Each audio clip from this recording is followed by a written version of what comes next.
नमस्कार। तपाईं कस्तो अवस्थामा हुनुहुन्छ, कहाँ हुनुहुन्छ, जहाँसुकै हुनुहोस्, तपाईं एकदम सुरक्षित रहनुहोस्, मस्त रहनुहोस्, खुसी रहनुहोस्। त्यो बादलमा पनि चाँदीको घेरो भने जस्तो हामी चाहिँ जटिल परिस्थितिमा पनि खुसी हुनुपर्नेछ। यति बेला आशा गरौँ एउटा अँध्यारोको अन्त्य हुँदैछ, एउटा भयङ्कर खराब दिनको अन्त्य हुँदैछ र एउटा जटिल त्रासको कुहिरो फारेर नयाँ बिहानी आउँदैछ। यो प्रतिकूल समयलाई परास्त गर्ने भनेको हाम्रो आत्मविश्वासले हो, हाम्रो जोश जाँगर इच्छा शक्तिले हो। कोरोनाको यो तुवालो फारेर एउटा नवदिन उदाउने निश्चित छ। कोभिड-19 चुनौती मात्र होइन, अवसर पनि हो। तपाईहरू अधिकांश घरमै हुनुहुन्छ, वातावरण शान्त छ, अधिकांश परिवारको साथै हुनुहुन्छ।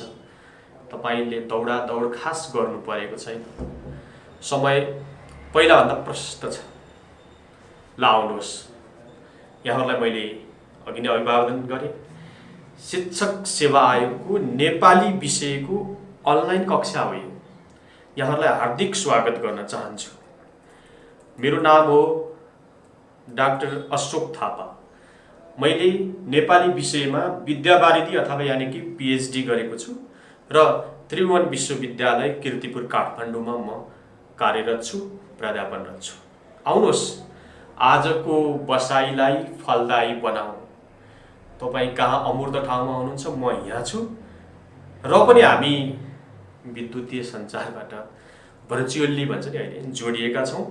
यसलाई के गरौँ भन्दाखेरि यसलाई हाम्रो बसाइलाई फलदायी बनाऊ। यसलाई यसो भनेर बुझ्दा पनि सक्नुहुन्छ।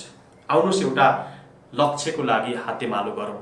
तपाईसँग एउटा मिसन छ, तपाईसँग एउटा लक्ष्य छ।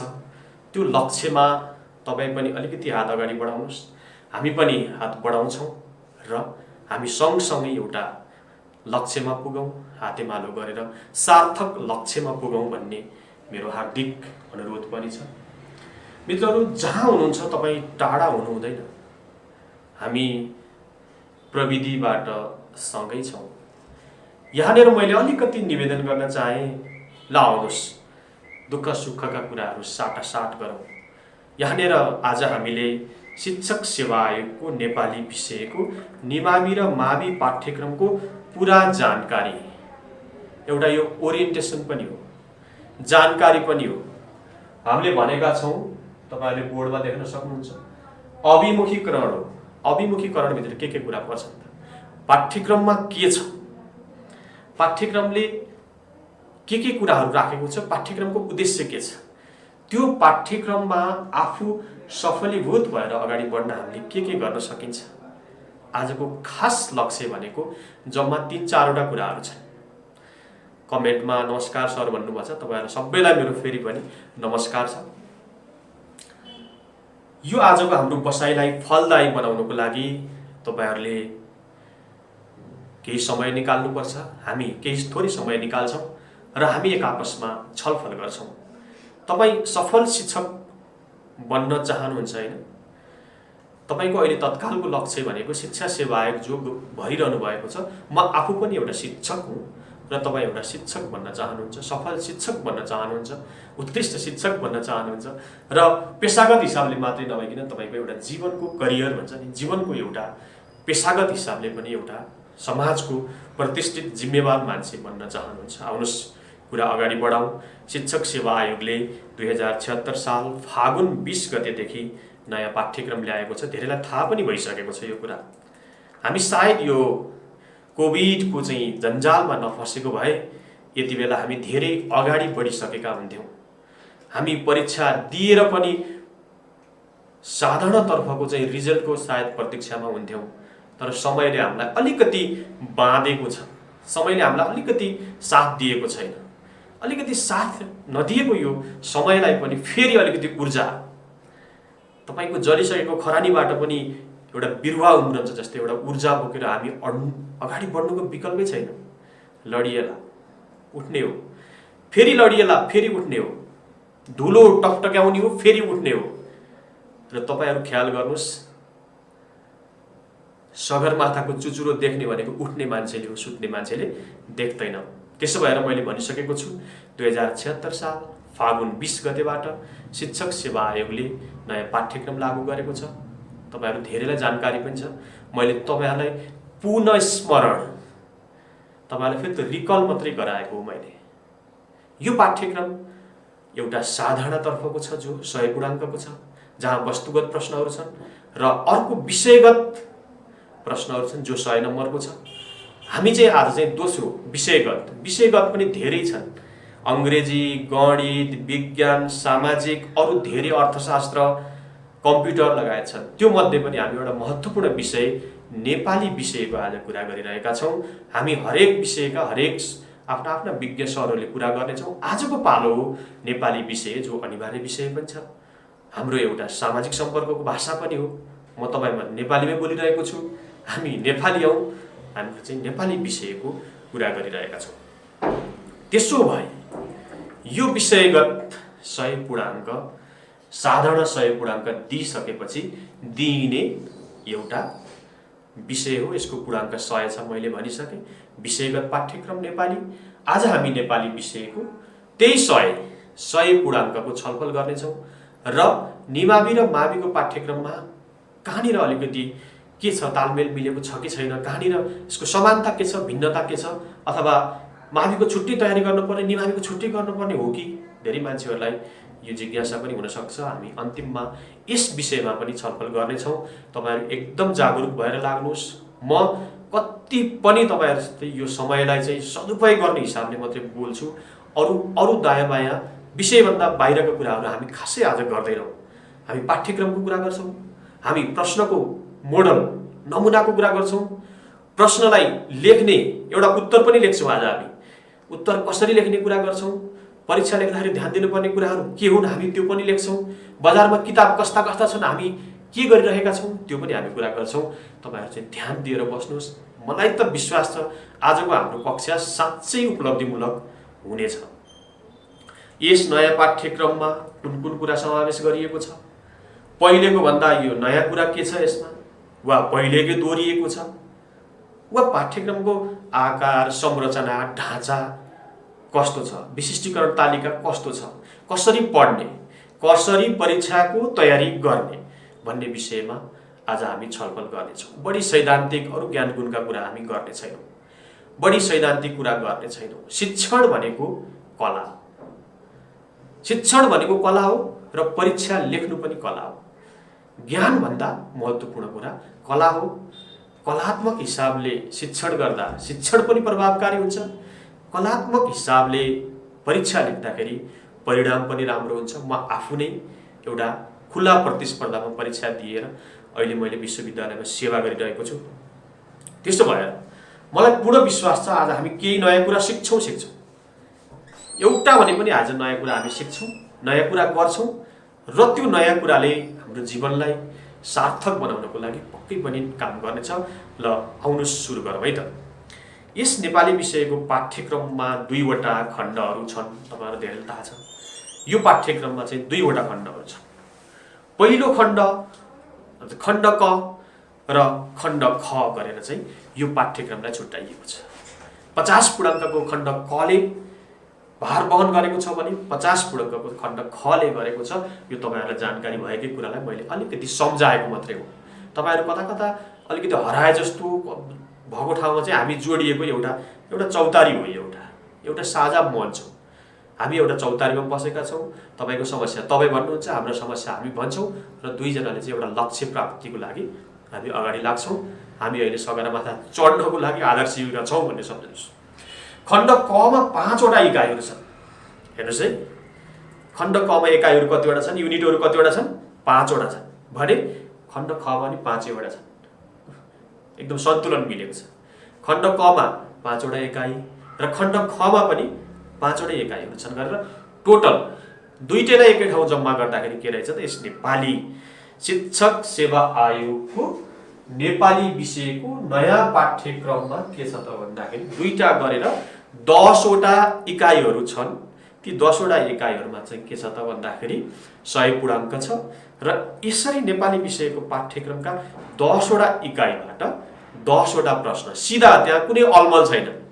एउटा इकाइबाट एउटा प्रश्न सोध्ने हो, त्यसको अङ्कभार 10 राख्ने हो र 10 वटा इकाइबाट एउटा प्रश्न सोध्ने हो र त्यो सबैबाट 10 गरेर 100 पूर्णाङ्कको एकदम सिधा स्टेट। त्यहाँ चाहिँ घुमाइ फिराइ लप्पन छप्पन कुरा यो पाठ्यक्रममा छैन। पहिलो इकाइबाट 5 वटा प्रश्न, दोस्रो इकाइबाट 5 वटा प्रश्न, सबै गरेर 10 वटा प्रश्न, 10 वटा प्रश्नको अङ्कभार 10 गरेर 100 पूर्णाङ्कको यो परीक्षाको डिजाइन गरिएको छ। यो पाठ्यक्रमको नमुना बनाइएको छ। यो पाठ्यक्रमको लक्ष्य त्यसरी निर्धारण गरिएको छ। र यहाँनिर एउटा बुझ्नै पर्ने कुरा के छ भन्दा एकदमै ध्यान दिनुहोस् तपाईहरुले, एकदमै ध्यान दिनुपर्ने कुरा के छ भने मित्रहरु एकदमै ध्यान दिनुहोस्, तपाईहरु खण्ड कबाट आउने 5 वटा प्रश्नहरू शिक्षण विधिसँग सम्बन्धित छन्। हेर्नुस् है, यो कुरा बुझ्नुस् है। इकाइ कबाट आउने 5 वटा प्रश्न शिक्षण विधिसँग सम्बन्धित गरेर आउने छ। जुन टिचिङ मेथड हामी पढ्छौं, तपाईहरु चाहिँ +2 गर्नुभयो, बीएड गर्नुभयो, एमएड पनि गर्नुभयो कतिले, त्यो समयमा के छ भन्दा इकाइ क, एकाइ ख र क मध्ये एकाइ कबाट चाहिँ 5 वटा प्रश्न आउने छन्। ती प्रश्नहरू के गरिन्छन्, शिक्षण विधिसँग सम्बन्धित भएर आउने छन्। सरले के भन्नुभएको होला भन्ने अलमल केही भनेको होइन। तपाईलाई चाहिँ नाम पढाउनु पर्यो कक्षामा भने विद्यार्थीको माझ तपाईले चाहिँ त्यो नाम शब्द संज्ञा शब्दलाई बुझाउनको लागि तपाईले कुन शिक्षण विधि प्रयोग गर्नुहुन्छ, कुन क्रियाकलाप गर्नुहुन्छ, शैक्षणिक सामग्री कुन गर्नुहुन्छ, कसरी मूल्याङ्कन गर्नुहुन्छ, यी यावत कुरा जोडेर तपाईलाई चाहिँ परीक्षामा सोधिनेछ भनेको यति हो। अरु अलमल हुने के पनि कुरा छैन। मैले एउटा उदाहरण दिएँ। त्यसरी नै अरु चिठी लेखन पढाउनु पर्यो भने विद्यार्थीहरूलाई चिठी लेख्ने पद्धति तपाईले सिकाउनु पर्यो भने त्यो चिठी लेख्दाखेरि तपाईले चाहिँ के कुन कुन पद्धति प्रयोग गर्नुहुन्छ, तपाईका शैक्षिक सामग्रीहरू मेटेरियलहरू के प्रयोग गर्नुहुन्छ र तपाईले ती विद्यार्थीहरूले चिठी लेख्न जाने या जानेनन् कसरी गर्नुहुन्छ, त्यो मूल्याङ्कन पद्धति के हो, यो कुरा तपाईहरुले ख्याल गर्नुस्। धेरै जनाले बुझिसक्नु भएको हुन्छ, नबुझेको साथीहरूले फेरि ध्यान दिनुस्। एकाइ क को 5 वटा प्रश्न जुनसुकै प्रश्नसँग पनि शिक्षण विधिलाई छोएर, जुनसुकै प्रश्न पनि शिक्षण विधिसँग टच गरेर आउने छ र हामी अहिले एउटा अभ्यास पनि गर्छौं एउटा उत्तर लेख्नको लागि। तपाईहरु यसमा चाहिँ के हुनु पर्यो त, पहिला सचेत हुनु पर्यो। यो सचेत भएपछि मात्रै तपाईले के गर्नुहुन्छ त, परीक्षामा राम्रो गर्न सक्नुहुन्छ। खण्ड खबाट आउने प्रश्नहरू संज्ञानात्मक हुनेछ। यो भनेको के हो भन्दाखेरि खण्ड खबाट आउने 5 वटा प्रश्न छ नि, जुन त्यो 5 वटा प्रश्न के हुनेछन् त, विश्लेषणात्मक हुनेछ। त्यहाँ शिक्षण विधि जोडिरहन आवश्यक छैन। नेपाली भाषाको मानकीकरणमा देखिएका समस्या र चुनौतीहरू के हुन् र समाधानका उपाय के हुन् भन्यो भने तपाईले त्यहाँ शिक्षण विधि जोडिरहनु परेन। नेपाली भाषाको मानकीकरणको लागि यस्तो अभ्यास भएको थियो, यस्तो अभ्यास भएपछि यी क्रियाकलाप भएका थिए, यस्ता यस्ता व्याकरणका किताबहरू लेखेका थिए, व्याकरणमा थोरै विवाद पनि थियो, यो विवाद किन सिर्जना भएको थियो, त्यो विवाद समाधान गर्नका लागि उपायहरू यी हुन् भनेर तपाई चाहिँ त्यो अलिकति संज्ञानात्मक भनेको अलिक विश्लेषणात्मक कुराहरू तपाईले यहाँ गर्न सक्नुहुन्छ भनेको है। यो कुरा तपाईहरुले बुझ्नुहुन्छ। त्यसो भए लाग्नुस्, उसो भए चाहिँ नेपाली विषयको पाठ्यक्रम कस्तो छ त, तपाईहरुले धेरै हेर्नु भएको छ, अनलाइनमा पनि छ हैन, धेरैले डाउनलोड पनि गर्नुभयो होला। डाउनलोड गर्नु भएन भने यहाँबाट पनि अपलोड गरिदिन सक्छौं हामी। नेपाल सरकार शिक्षा सेवा आयोग माध्यमिक तह खुल्ला प्रतियोगितात्मक विषयगत परीक्षाको पाठ्यक्रम 2076 पूर्णाङ्क 100, समय 3 घण्टा, विषय नेपाली, खण्ड क भन्यो सुरुमा। त्यसपछि खण्ड क को 5 वटा इकाइहरू भए। ती 5 वटा इकाइ मध्ये इकाइ 1 मा के भयो भन्दा म तपाईहरुलाई बोर्डमा पनि लेखेर देखाउँछु। इकाइ 1, इकाइ 1 मा के गरियो भन्दाखेरि वर्ण, लिपि, अक्षर र शब्द शिक्षण। हेर्नुस् है,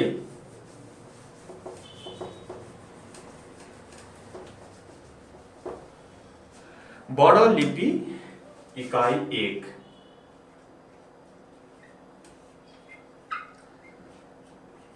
इकाइ 1 मा हो वर्ण, त्यसपछि गएर वर्ण लिपि अक्षर, वर्ण लिपि अक्षर र शब्द शिक्षण। यसरी राखियो। तपाईले सुन्नु भएको छ वर्ण त तपाईले पढ्नु भएको पनि छ पहिला। व्याकरणका कुरा तपाईले पहिला पनि पढ्नु भएको, कहीँ पढ्नु भएन भने +2 मा पनि पढ्नु भएन हैन, आईएतिर पढ्नु भयो होला, बीएतिर पढ्नु भयो होला, धेरै ठाउँमा पढ्नु भएको छ। वर्ण भनेको के हो? वर्ण भनेको के हो त भन्दाखेरि भाषाको एउटा अर्थमा भिन्नता ल्याउन सक्ने एउटा इकाइ हो। त्यो इकाइलाई वर्ण भनिन्छ। जस्तै क भन्यो भने एउटा वर्ण हो, अ भन्यो भने एउटा वर्ण हो, अंग्रेजीको ए भन्यो भने एउटा वर्ण हो। भनेपछि अंग्रेजीमा अल्फाबेट्स भन्छौँ नि हामी, त्यसलाई नेपालीमा वर्ण भनिदो रहेछ। अब यो भित्र के गर्दा वर्णको परिचय है, पाठ्यक्रमले भनेको वर्ण भनेको के हो, व्हाट इज अल्फाबेट्स। वर्ण निर्धारण कसरी हुन्छ? कुनै वर्ण स्वर हुन्छ, कुनै व्यञ्जन हुन्छ, कुनै वर्ण चाहिँ ओष्ठ्य हुन्छ, कुनै वर्ण दन्त्य हुन्छ, किन त्यो निर्धारण कसरी गर्ने हो हैन। त्यसपछि नेपालीमा स्वर वर्ण कस्ता छन्? अ आ इ उ ए ओ, 6 वटा वर्ण रहेछन्, जम्मा 6 वटा स्वर वर्ण रहेछ। त्यसो भए व्यञ्जन वर्ण कति छन्? व्यञ्जन वर्ण 29 वटा छन्। तपाईहरुले भन्नुहुन्छ 36 वटा, त्यो 36 वटा सबै चाहिँ वर्ण होइन। यी यावत कुराहरू यहाँ पढ्नु पर्यो। एउटा कथ्य वर्ण हुन्छ, एउटा लेख्य वर्ण हुन्छ। लेख्य वर्ण जो लेखिन्छ त्यो खास रूपमा वर्ण होइन। जस्तै श्री लेख्नु भयो तपाईले, श्रीमानको श्री लेख्नु भयो भने त्यो छुट्टै वर्ण नभएर के हो त स र र मिलेर गरेको हैन। त्यो दुईटा चाहिँ संयुक्त मिलेको हो, त्यो छुट्टै वर्ण होइन, तर त्यो लेख्य हो, कथ्य वर्ण होइन। नेपालीका 29 वटा मात्रै हुन्। अरु बाँकी रहेका 30, 31, 32, 33, 34, 35, 36 अरु बाँकी रहेका 7 वटा वर्ण के रहेछन् त भन्दा ती कोही त्यही वर्णका दीर्घ रूप रहेछन्, कोही त्यही वर्णका संयुक्त अक्षर रहेछन् भन्ने कुरा। लिपिको परिचय अर्को भन्यो। लिपि भनेको लिखित अभिव्यक्ति हो।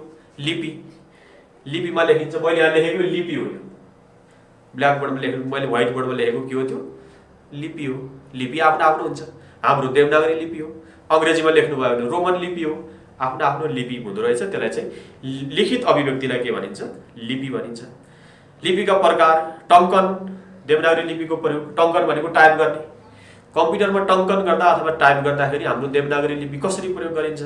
यी यावत कुराहरू के छ त भन्दाखेरि यी यावत कुराहरू हाम्रो पाठ्यक्रममा राखेको। सर नमस्कार, शिक्षा सेवा आयोगको परीक्षा दिन एजुकेसन पढ्नै पर्ने हो, मैले सुनेको 10 महिने शिक्षक तालिम लिए पनि हुन्छ अरे, तर यो तालिम कहाँ लिन पाइन्छ? हो, पहिलाको कुरा के हो त भन्दाखेरि 10 महिने तालिम लियो पनि शिक्षक सेवा आयोग लड्न पाइने, नत्र अध्ययन अनुमति पत्र भयो भने सबैले दिन पाइने हो। विदेव भन्ने ज्यूले चाहिँ कमेन्ट गर्नुभएको छ। त्यसपछि अर्को नेपाली अक्षरको परिचय, संरचना, अक्षर विभाजनको ढाँचा। नेपाली अक्षरहरू छन्। अक्षर भनेको के हो त भन्दाखेरि श्वासको एक झोक्कामा उच्चारण हुने भाषिक इकाइलाई चाहिँ अक्षर भनिन्छ। त्यसको अक्षर संरचना हैन। जस्तो तपाईले काल भन्नुभयो भने एउटा अक्षर हो हैन, काल भन्नुभयो। देख्दाखेरि काल देखिए पनि यसको अक्षर संरचना भनेको के हो त? एउटै हो। अक्षर संरचना जम्मा एउटा छ। यसरी चाहिँ अक्षरको चाहिँ संरचना छुट्याउन सकिन्छ। अक्षर संरचना भनेको नेपालीमा अक्षर संरचना भन्छौं, अंग्रेजीमा स्लेबिफिकेसन भन्छ, सिलेबस छुट्याउने भनेको। त्यसपछि गएर यसको विभाजन कसरी गर्न सकिन्छ? अर्कोमा छ शब्द वर्ग। शब्द वर्ग भनेको चाहिँ के हो त भन्दाखेरि शब्द वर्ग भनेको तपाईको यसलाई पद वर्ग पनि भनिन्छ। पद वर्ग र शब्द वर्ग भनेको एउटै हो। शब्द वर्ग भनेको नाम, सर्वनाम, विशेषण, क्रिया, क्रियायोगी, नामयोगी, संयोजक, विस्मयादिबोधक, निपात। यो तपाईहरुले चाहिँ स्कुलदेखि कलेजदेखि जाँदै पढ्दै आएको कुरा हो। यो नयाँ कुरा केही पनि छैन पाठ्यक्रममा यो हैन। शब्द वर्ग हो। तर शब्द वर्ग शिक्षण गर्दा अपनाइने विधि चाहिँ तपाईले बुझ्नै पर्छ। अर्कोमा छ शब्द बनोट, शब्द रूपायन, वचन, लिङ्ग, पुरुष, आधार, शब्द, उपसर्ग, प्रत्यय, समास, द्वित्व, आन्तरिक, बाह्य सन्धि भनेको छ। शब्दको बनोट कसरी बन्छ? शब्द बन्ने प्रक्रिया हुन्छ। नयाँ नयाँ शब्दहरू बन्छन्। जस्तै तपाईको आधुनिक भनेर अगाडि पूर्व थप्दियो भने पूर्व आधुनिक हुन्छ। त्यसलाई चाहिँ हामी के भन्छ? उपसर्गबाट बन्छ, प्रत्ययबाट बन्छ, समासबाट बन्छ, सन्धि भएर बन्छ, द्वित्व भएर बन्छ, विभिन्न कारणले चाहिँ शब्दहरू बन्छन्। यी कुराहरू हामी पढ्छौँ। यसरी इकाइ 1 सिद्धिन्छ। इकाइ 1 मा हामीले के गर्नु पर्यो त? वर्ण, लिपि, अक्षर र शब्द शिक्षण हामीले पढ्नु पर्यो। त्यसपछि इकाइ 2। इकाइ 2 मा के छ त भन्दा वाक्य परिचय, वाक्यको परिचय, प्रकार र शिक्षण। अब हामी वाक्यमा आइपुग्यौँ। वाक्य भनेको सेन्टेन्स। वाक्य भनेको लेख्दाखेरिको एउटा इकाइ हो वाक्य। जस्तै संरचनाको आधारमा वाक्यको बनोट, आधारभूत, सरल, मिश्र, संयुक्त वाक्य तपाईहरुले सुनेकै कुरा। कुनै पनि भाषामा रहेका मुख्य वाक्य आधारभूत वाक्य हो भने सरल वाक्य भनेको एउटै मात्र समापिका क्रिया भएको वाक्यलाई हामी के भन्छौं त? सरल वाक्य भन्छौं। मिश्र वाक्य भनेको के हो त भन्दा दुई वा दुई भन्दा बढी स्वतन्त्र वाक्यहरूलाई संयोजकले जोड्दाखेरि बन्ने चाहिँ त्यो के हो? तपाईको संयुक्त वाक्य हो, हैन? राम विद्वान छ तर घमण्डी छ भने त्यहाँ दुईटा वाक्य छन्। तर भन्ने संयोजकले जोडेको छ, त्यो भएर त्यो के हो त भन्दाखेरि त्यो दुई वा दुई भन्दा बढी गरेको हुनाले त्यसलाई चाहिँ हामी के भनेका छौं त भन्दाखेरि त्यो सरल वाक्य नभएर के हो त भन्दा एउटै समापित भएको सरल हो भने दुई वा दुई भन्दा बढी भएको स्वतन्त्र वाक्य संयोजकले जोड्दा चाहिँ संयुक्त र स्वतन्त्र उपवाक्यलाई सापेक्ष संयोजन जोड्दा चाहिँ वाक्य मिश्र वाक्य भन्छ, हैन? मिश्र वाक्य चाहिँ सापेक्ष, एउटा निरपेक्ष हुन्छ, एउटा सापेक्ष हुन्छ। जहाँ काफल पाक्यो त्यहाँ चरी नाच्यो भने त्यो चाहिँ मिश्र वाक्य हुने हो, हैन? एउटै भाषामा रहेका मुख्य आधारभूत वाक्य भन्दा एउटै समापिका क्रिया भएको सरल हो। दुई वा दुई भन्दा बढी स्वतन्त्र वाक्यलाई संयोजकले जोड्दा संयुक्त वाक्य हो र स्वतन्त्र उपवाक्यलाई सापेक्ष संयोजकले जोड्ने, हैन? न बज्यो बाँसुरी न रह्यो बाँस, न रह्यो बाँस न बज्यो बाँसुरी भन्न पर्यो भने त्यो के भयो? मिश्र वाक्यहरू हामीले पढेकै कुरा हो। अर्को पदावली संरचना छ, नाम, विशेषण, क्रियायोगीहरू छ, त्यो पढ्नु पर्ने छ इकाइ 2 मा। अर्थ र भावका आधारमा वाक्य, जस्तै अर्थ, किन भन्दाखेरि वाक्यको अर्थहरू हुन्छ। सामान्य अर्थक हुन्छ। सामान्य अर्थक भनेको आज पानी भयो। विद्यार्थक भन्यो भने तपाईको आज्ञा हुन सक्छ। त बाहिर जा भन्नुभयो भने त्यो विद्यार्थभित्र पर्छ। संकेतार्थक हुन सक्छ। सम्भावनार्थक हुनुपर्छ। आज पानी पर्ला सम्भावनार्थक हुन सक्छ। संकेतार्थक, मैले तातो पानी पाएँ भने पिउँथे भने त्यहाँ के छ? संकेत छ। यो कुराहरू के हो त भन्दाखेरि वाक्यका अर्थ भावहरू। अर्को छ वाक्यान्तरण। वाक्यान्तरण भनेको के हो त भन्दा एउटा किसिमको वाक्यलाई अर्को किसिमको वाक्यमा परिवर्तन गर्नेलाई वाक्यान्तरण भनिन्छ। परिवर्तन गर्न सकिन्छ, त्यसको भावको आधारमा सकिन्छ, अर्थको आधारमा सकिन्छ, संरचनाको आधारमा सकिन्छ, ध्रुवीयताको आधारमा गर्न सकिन्छ। ध्रुवीयता भनेको करण र अकरण हो। ध्रुवीयता भनेको तिमी घर जानु तिमी नजानु भयो भने के भयो? त्यो चाहिँ रूपान्तरण भयो। वाच्यको आधारमा गर्न सकिन्छ। वाच्य भनेको एउटा कर्ती वाच्य हुन्छ, एउटा कर्ता सक्रिय भएर गर्ने, अर्को कर्म भएर गर्ने कर्म वाच्य हुन्छ, अर्को केही पनि सक्रिय नहुने भाव वाच्य हुन सक्छ र पदक्रम, पद संगति, कारक र विभक्ति अर्को। यसरी चाहिँ इकाइ 2। पदक्रम भनेको के हो त? निश्चित पदहरू आफ्नो ठाउँमा मिलेर बस्छन्। तिनीहरू मिल्नै पर्छ। मिलेनन् भने त्यो बिग्रन्छ। तपाईले लेखेको कुरा बिग्रिन सक्छ। तपाईले औपचारिक रूपमा लेख्नु भएको छ भने पदक्रम, कर्ता, कर्म मिलेर ठ्याक्क मिलेको हुनुपर्छ। तर साहित्य लेख्नु भएको छ भने पर्दैन आवश्यक।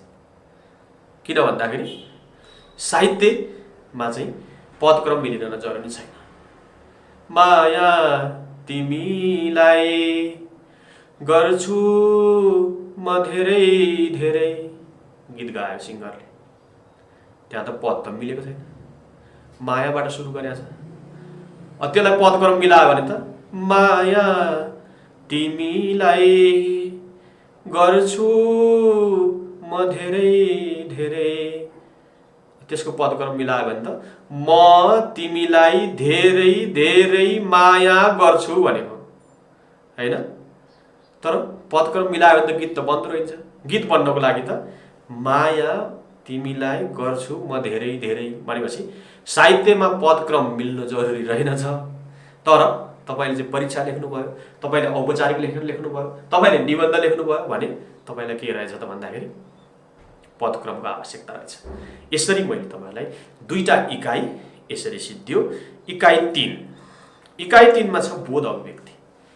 बोध अभिव्यक्ति भनेको बुझ्ने हो। बुझ्ने, अभिव्यक्ति भनेको तपाईले व्यक्त गर्ने, बुझेर व्यक्त गर्ने। त्यसलाई व्यवहारिक र प्रयोजनप्रक लेखन भनिन्छ।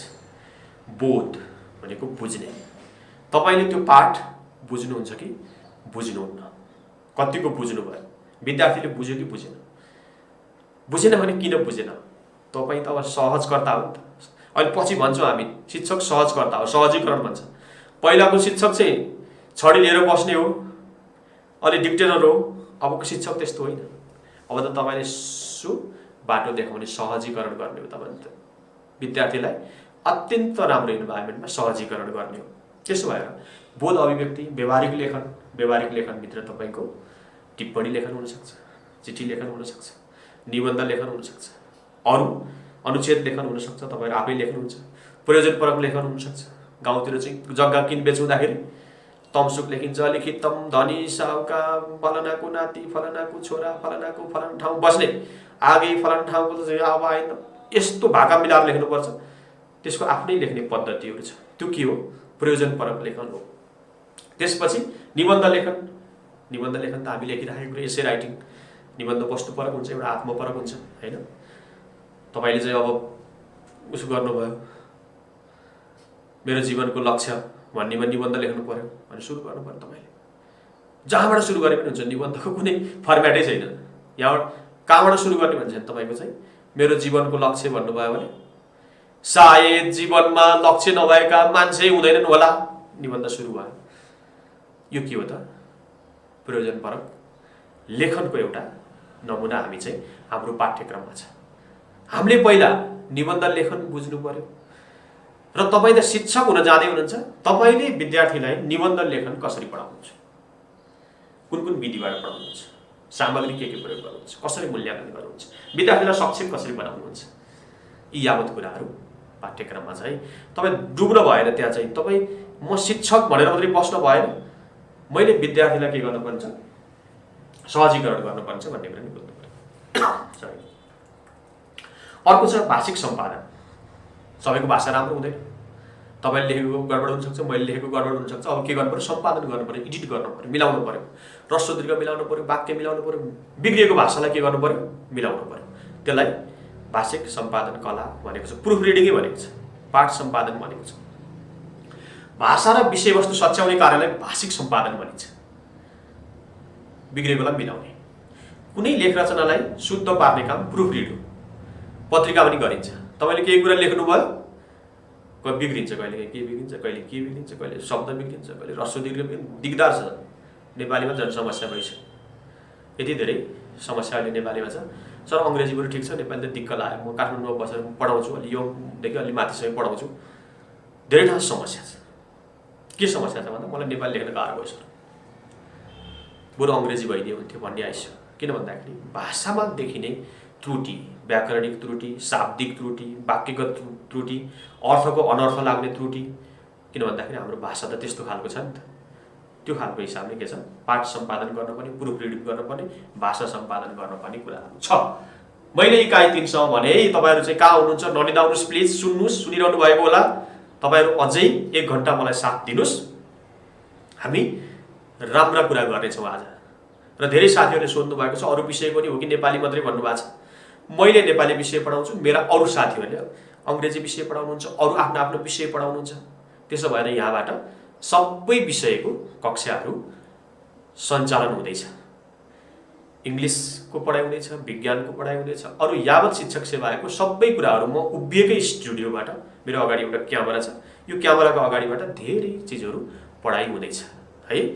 नेपाली विषयको कक्षा कहिलेबाट भन्नुभएको छ, बिहान नोटिसमा चाहिँ यहाँबाट सर्कुलर भए अनुसार कार्तिक 1 गतेबाट 5 गतेसम्म चाहिँ चलाउने, त्यसपछि चाहिँ दशैंपछि हुन्छ होला भन्नुभएको छ।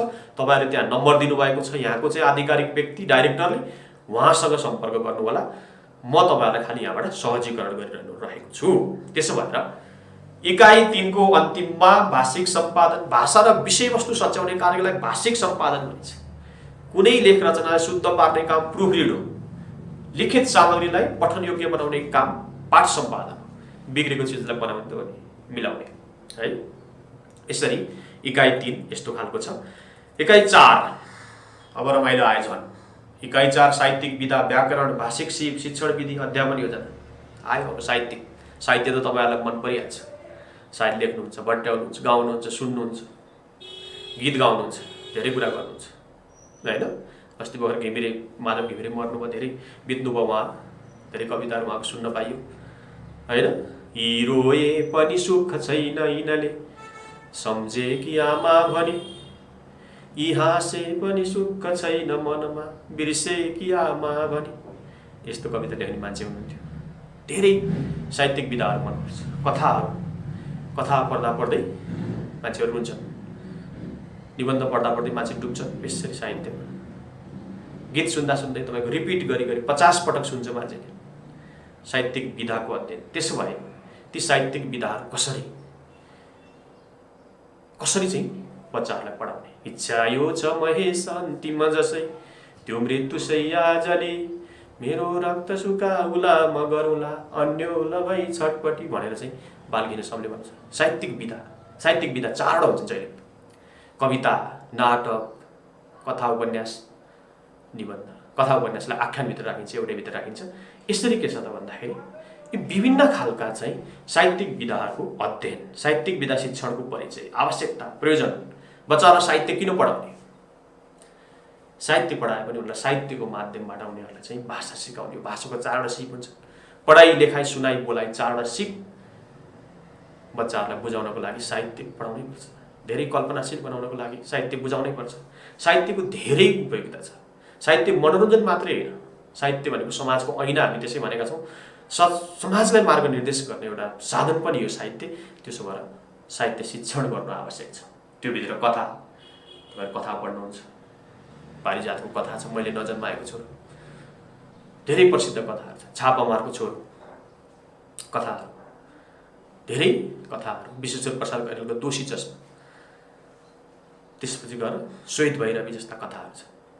निबन्ध, जीवनी पढ्छौँ हामी। जगदीश घिमिरेको अन्तर्मनको यात्रा जीवनी हो, उनको बारेमा लेखेको जीवनीहरू छ।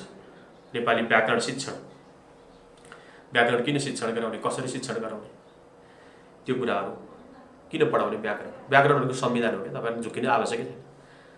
यो गर्न हुन्छ, यो गर्न हुन्न भनेर चाहिँ संविधान नियम बनाए जस्तो भाषामा चाहिँ यस्तो लेख्न हुन्छ, यस्तो लेख्न हुँदैन भनेर बनाएको भाषाको संविधानलाई व्याकरण भनिन्छ।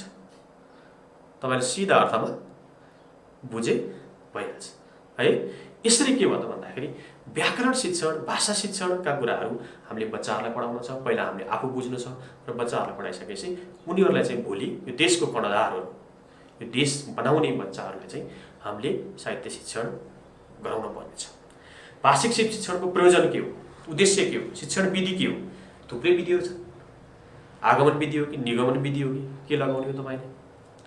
यता शिक्षण, साहित्य शिक्षण गर्दा व्याख्यान विधि गर्ने हो कि प्रदर्शन विधि गर्ने हो कि छलफल विधि गर्ने हो कि नाटकीकरण विधि गर्ने हो कि? यी यावत कुराहरू पाठ्यक्रममा राखेको छ। अध्यापन योजना, अर्को कुरा आयो, योजना प्लान हुन्छ। तपाईँको प्लान छ, म दसैँमा यसो गर्छु, म अब भोलि यसो गर्छु, पर्सि यसो गर्छु, म यसो गर्छु, यहाँ घुम्न जान्छु, यसो गर्छु। तपाईँको आफ्नो प्लान छ नि। शिक्षण पनि योजना हो। आज म तपाईँहरूलाई यो पढाउँछु, तपाईँहरू आउन अगाडि मैले चाहिँ बिहान के बनाएँ, तपाईँहरूलाई आज म चाहिँ नेपाली विषयको पाठ्यक्रमको ओरिएन्टेसन दिन्छु, मेरो आफ्नो प्लान बनाएँ। त्यसरी प्लान के गरिन्छ त भन्दाखेरि एउटा दैनिक, अर्को चाहिँ वार्षिक रूपमा बनाउन सकिन्छ। पाठ योजना के हो, इकाइ योजना के हो, वार्षिक शैक्षणिक योजना के हो, यी यावत कुराहरू पाठ्यक्रममा राखिएको छ। यो हामी पाठ्यक्रमको इकाइ 4 मा छौँ र खण्ड क को अन्तिम इकाइ भनेको इकाइ 5 हो। इकाइ 5 मा चाहिँ के छ भन्दाखेरि सिकाइ सहजीकरण। अघि मैले भने सिकाइ सहजीकरण हो। म यहाँ उभिएको छु, तपाईँहरू त्यहाँ बसेर सुनिरहनु भएको छ घरमा बसेर। मैले चाहिँ के गरेको छु, मेडिएटर हो, तपाईँहरूलाई जोड्ने काम मात्रै गरिरहेको छु। सहजीकरण। अब पनि के हो, शिक्षक भनेको सहज गर्छ। उसको प्रस्तुति कस्तो छ, उसको पठन बोध कस्तो छ, प्रयोगात्मक कार्य गरेर कसरी बुझाउन सकिन्छ, पृष्ठपोषण फिडब्याक कसरी दिने। सबै विद्यार्थी त उस्तै त हुँदैन। कोही ट्यालेन्ट हुन्छ, कोही अलि कम हुन्छ, कोही अलि मन्द हुन्छ, कोही अलिकति फरक क्षमताको हुन्छ। सबै विद्यार्थीलाई क्लासमा के गर्नु पर्यो, त्यो हिसाबले चाहिँ हामीले पढाउनु पर्यो। पहिला आफूले सहजीकरणको भूमिका निर्वाह गर्नु पर्यो। तपाईँको आफ्नो प्रस्तुति पनि राम्रो हुनु पर्यो र विद्यार्थीको प्रस्तुति ठिक छ कि छैन तपाईँले के गर्नु पर्यो, परीक्षण पनि गर्नु पर्यो। त्यसो भएर बहुबौद्धिकता, कक्षामा के हो त भन्दाखेरि विद्यार्थी एउटै क्षमताको हुँदैन, कोही एक्स्ट्रा ट्यालेन्ट हुन्छ, टिचरलाई हम्मे हम्मे पार्ने, कोही बच्चाहरू 7 पटक भन्दाखेरि पनि सम्झिँदैन। त्यो बौद्धिकता समान स्तरको हुँदैन। बहुबौद्धिकतालाई ध्यान दिएर शिक्षकले के गर्नु पर्यो, सहजीकरण मेडिएटरको काम गर्नु पर्यो। शिक्षक भनेको बाटो देखाउने हो। शिक्षक भनेको यत्रो छडी लिएर टाउकोमा टक्क हान्ने हिजोको जस्तो शिक्षक होइन। मैले पढ्ने बेलामा त्यस्ता कुरोहरू भेटेको, तपाईँहरूले अनुभव गर्नुभयो। अबको शिक्षक भनेको आतंकित बनाउने, तर्साउने त्यो होइन। त हिंसा रहित स्कुल अर्कै कन्सेप्ट, जमाना बदल गयो भने जस्तो अर्कै आइसक्यो, धेरै चेन्ज भइसक्यो, परिवर्तन भइसक्यो। त्यसपछि सामाजिक भाषा विज्ञान भनेको छ। सामाजिक भाषा विज्ञान भनेको भाषा भनेको सामाजिक वस्तु। तपाईँ म जसरी बोलिरहेको छु भाषाबाट बोलिरहेको छु। भाषा नहुन्थ्यो भने तपाईँ र म चाहिँ जोडिन्थेनौँ। समाजमा व्यवहार के हुन्छ, भाषाबाट हुन्छ। त्यसो भएर के हो त भन्दा समाज भाषा विज्ञानका कुराहरू छन्। भाषिक समुदाय एउटै भाषा छैन। तपाईँ म काठमाडौँमा छु, यहाँ नेवारी भाषा छ। पोखरा जानुहोस् गुरुङको छ, पूर्वतिर झापातिर जानुहोस् धिमालहरूको, तपाईँको यताबाट जानुहोस् मैथिली थारूहरूको भाषा आफ्नै छ। संविधानले नै कति भाषा सूचीकृत गरेको छ? 123वटा भाषा त संविधानले हाम्रो देशमा सूचीकरण गरेको छ। कोही कोही मान्छे विदेशी त छक्क पर्छ, यति सानो देशमा 123 भाषा यस्तो पनि हुन्छ, छक्क पर्छ। हुन्छ त्यसो भएर हाम्रो के त बहुभाषिक मुलुक हो। त्यसो भएर यहाँ के गरेको, भाषिक समुदाय, भाषा र संस्कृतिको सम्बन्ध, भाषा प्राप्ति। म बोलिरहेको छु, यो भाषा मैले कहाँबाट प्राप्त गरेको? बुढा मरे भाषा सरे भन्छ उखान। मेरो पुस्ताबाट, मेरो आमाबाट मैले सिकेको भाषा त्यही हो। म बोलिरहेको छु, मैले प्राप्त गरेको कहाँबाट हो त भन्दा त्यहाँबाट मैले प्राप्त गरेको हो। यसरी के छ त भन्दाखेरि मनोभाषा विज्ञान, भाषिक सामर्थ्य, भाषिक विकास, संज्ञानात्मक विकास, त्रुटि विश्लेषण। विद्यार्थीहरूले सधैँ राम्रो गर्दैन, मेरो पनि त्रुटि हुनसक्छ, तपाईँको पनि हुनसक्छ, विद्यार्थीको पनि हुनसक्छ। एकैचोटि जन्मजात कसैले जानेर आएको हुँदैन। तर त्यसलाई के गर्न सकिन्छ, त्रुटि कहाँ भएको हो त्यसलाई चाहिँ पत्ता लगाउनु पर्यो, त्रुटि विश्लेषण गर्नु पर्यो।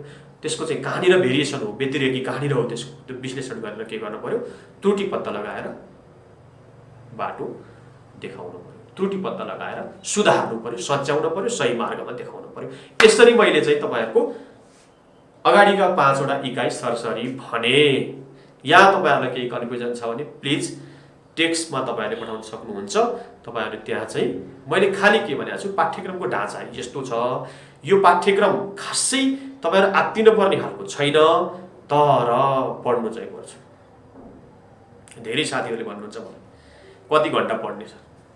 यति पढ्नुहोस्, जति सक्नुहुन्छ त्यति पढ्नुहोस्, दिनमा 3 घन्टा चाहिँ पढ्नुहोस् कम्तीमा, परीक्षामा राम्रो गर्नेहरू भन्छु। त्यत्रो त सकिँदैन सर भन्छ।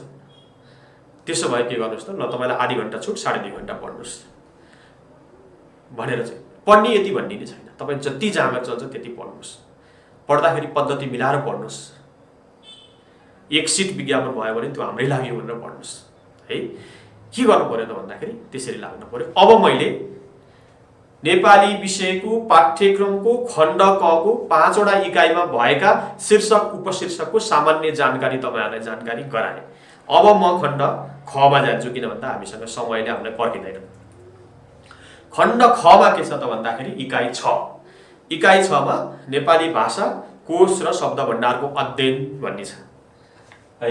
म इकाइ 6मा आइसकेँ। इकाइ 6मा के हो त मैले अहिले भने नेपाली भाषा कोश र शब्द भण्डार हैन। नेपाली भाषा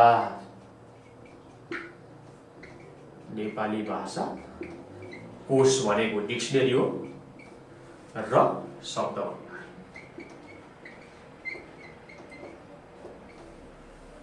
नेपाली भाषाको उत्पत्ति भएको झन्डै 1000 वर्ष जति भइसक्यो। यत्रो भइसक्यो जस्तो लाग्ला तपाईहरुलाई। 938 मै दामुपालको चाहिँ दैलेखमा चाहिँ अभिलेख छ हैन। त्यसपछि त्यति बेलाको भाषा चाहिँ विकास हुँदै हुँदै हुँदै हुँदै दामुपालको शिलापत्र, भोजपत्र, ताम्रपत्र ढुङ्गाहरुमा लेखेर राख्ने ती भाषाबाट विकास हुँदै आज चाहिँ विकसित भाषा। आज भाषा संसारभर पुगेको छ नेपाली भाषा। मान्छे अमेरिका गएको छ, क्यानाडा गएको छ, अस्ट्रेलिया गएको छ, कहाँ पुगेको छ, हाम्रो भाषामा पुगेको छ। दार्जिलिङ, सिक्किम, मेघालय, गुवाहाटी त्यता सबै इन्डियातिर नेपाली भाषाहरु छ। नेपालमा नेपाली भाषा छ। त्यसो भएर के हो त भन्दा नेपाली भाषा 938 हिजोदेखि आज चाहिँ 2077 सम्म आइपुग्दाखेरि झन्डै झन्डै 1000 वर्षको हाम्रो भाषाको इतिहास छ। त्यसको सरसर्ती हामीले जानकारी पाठ्यक्रममा लिनुपर्नेछ। त्यसपछि भाषा भएपछि कोश भन्छ। कोश भनेको पैसाको कोश होइन, डिक्सनरी भनेको, शब्दकोश भनेको है। नेपाली भाषामा थुप्रै डिक्सनरीहरू बनेका छन्। बृहत नेपाली बृहत शब्दकोश प्रज्ञा प्रतिष्ठानको ठुलो किताब हुन्छ। नेपाली शब्द सागर भन्ने ठुलो डिक्सनरी छ। 1,25,000 शब्दहरू त्यहाँ छन्। नेपालीका पनि त्यति भइसके, अझै थपिँदैछ। भाषाको शब्दहरू घट्दैन, हरेक दिन बढ्दै बढ्दै जाने हो। सापट्टि लिन्छौँ, कहाँबाट आउँछ, केबाट आउँछ, शब्दहरू बढ्दै बढ्दै जान्छ। त्यसो भएर कोशको किन अत्यन्त, शब्द भण्डार किन चाहिन्छ? तपाईसँग जति धेरै शब्दको ज्ञान भयो त्यति बोल्न सक्नुहुन्छ तपाईँ। तपाईसँग चाहिँ अङ्ग्रेजीमा भोकाबुलरी भन्छ, शब्द ज्ञान तपाईँसँग जति छ, तपाईँ धारा प्रवाह 3-4 घन्टा तपाईँ शब्द सिद्धिँदैन। म तपाईँहरूसँग बोलेको झन्डै पौने घन्टा भयो। पौने घन्टासम्म बोलिरहेछु के को आधारमा बोलिरहेछु त? नेपाली भाषाको शब्दको भण्डारबाट मैले चाहिँ भनेको भनेछु। त्यो शब्द यहाँ छ, यहाँ निस्कै छ शब्द भण्डार कसरी पठाउने, बच्चाहरूलाई कसरी धेरैभन्दा धेरै शब्द सिकाउने भनेको थियो। शब्दकोश प्रयोग गर्न सिकाउने कसरी हो? बच्चाहरू डराउँछ, यत्रो बढीमानको किताब भन्छ, त्यो भित्र पनि बच्चाहरूलाई चाहिँ शब्दकोश पढाउन पऱ्यो, सिकाउन पऱ्यो। शब्दकोश पढाउनु पऱ्यो भने तपाईँले के विधि प्रयोग गर्ने हो? बच्चाहरू किताब लेख्दै डराउँछ, अरू विधिहरूबाट तपाईँले सिकाउनु पऱ्यो। नेपाली भाषाको उत्पत्ति, नेपाली भाषाको बड विन्यासलाई हिज्जे पनि भनिन्छ।